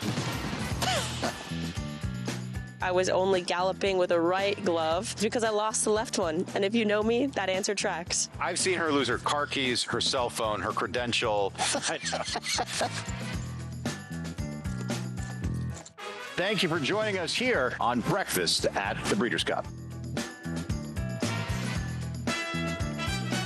I just think about all the news in the last week. We began talking about this Breeders' Cup really in earnest when there was the dramatic jockey change of Humberto Rispoli to Jose Ortiz on journalism, one of the top 3-year-olds. Later in the week, we saw Sovereignty have to scratch from the Breeders' Cup Classic. We're billing this as one of the greatest classics ever. Even without Sovereignty, I still think we do have one of the best Breeders' Cup Classics ever, although you take the biggest star out. We just had Mike Repole on. We've had so much happen in the last 7 days. It's really hard to put it all in one package. Yeah, kind of sad it's over with already, but yeah. Excited that starting tomorrow and Saturday, just can't wait.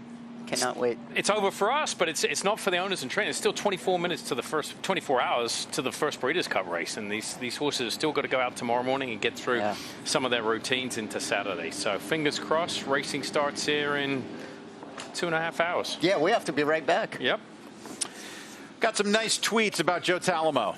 I don't think there's any nice ones about me, but Simon might have gotten a compliment or two as well. How about Millie?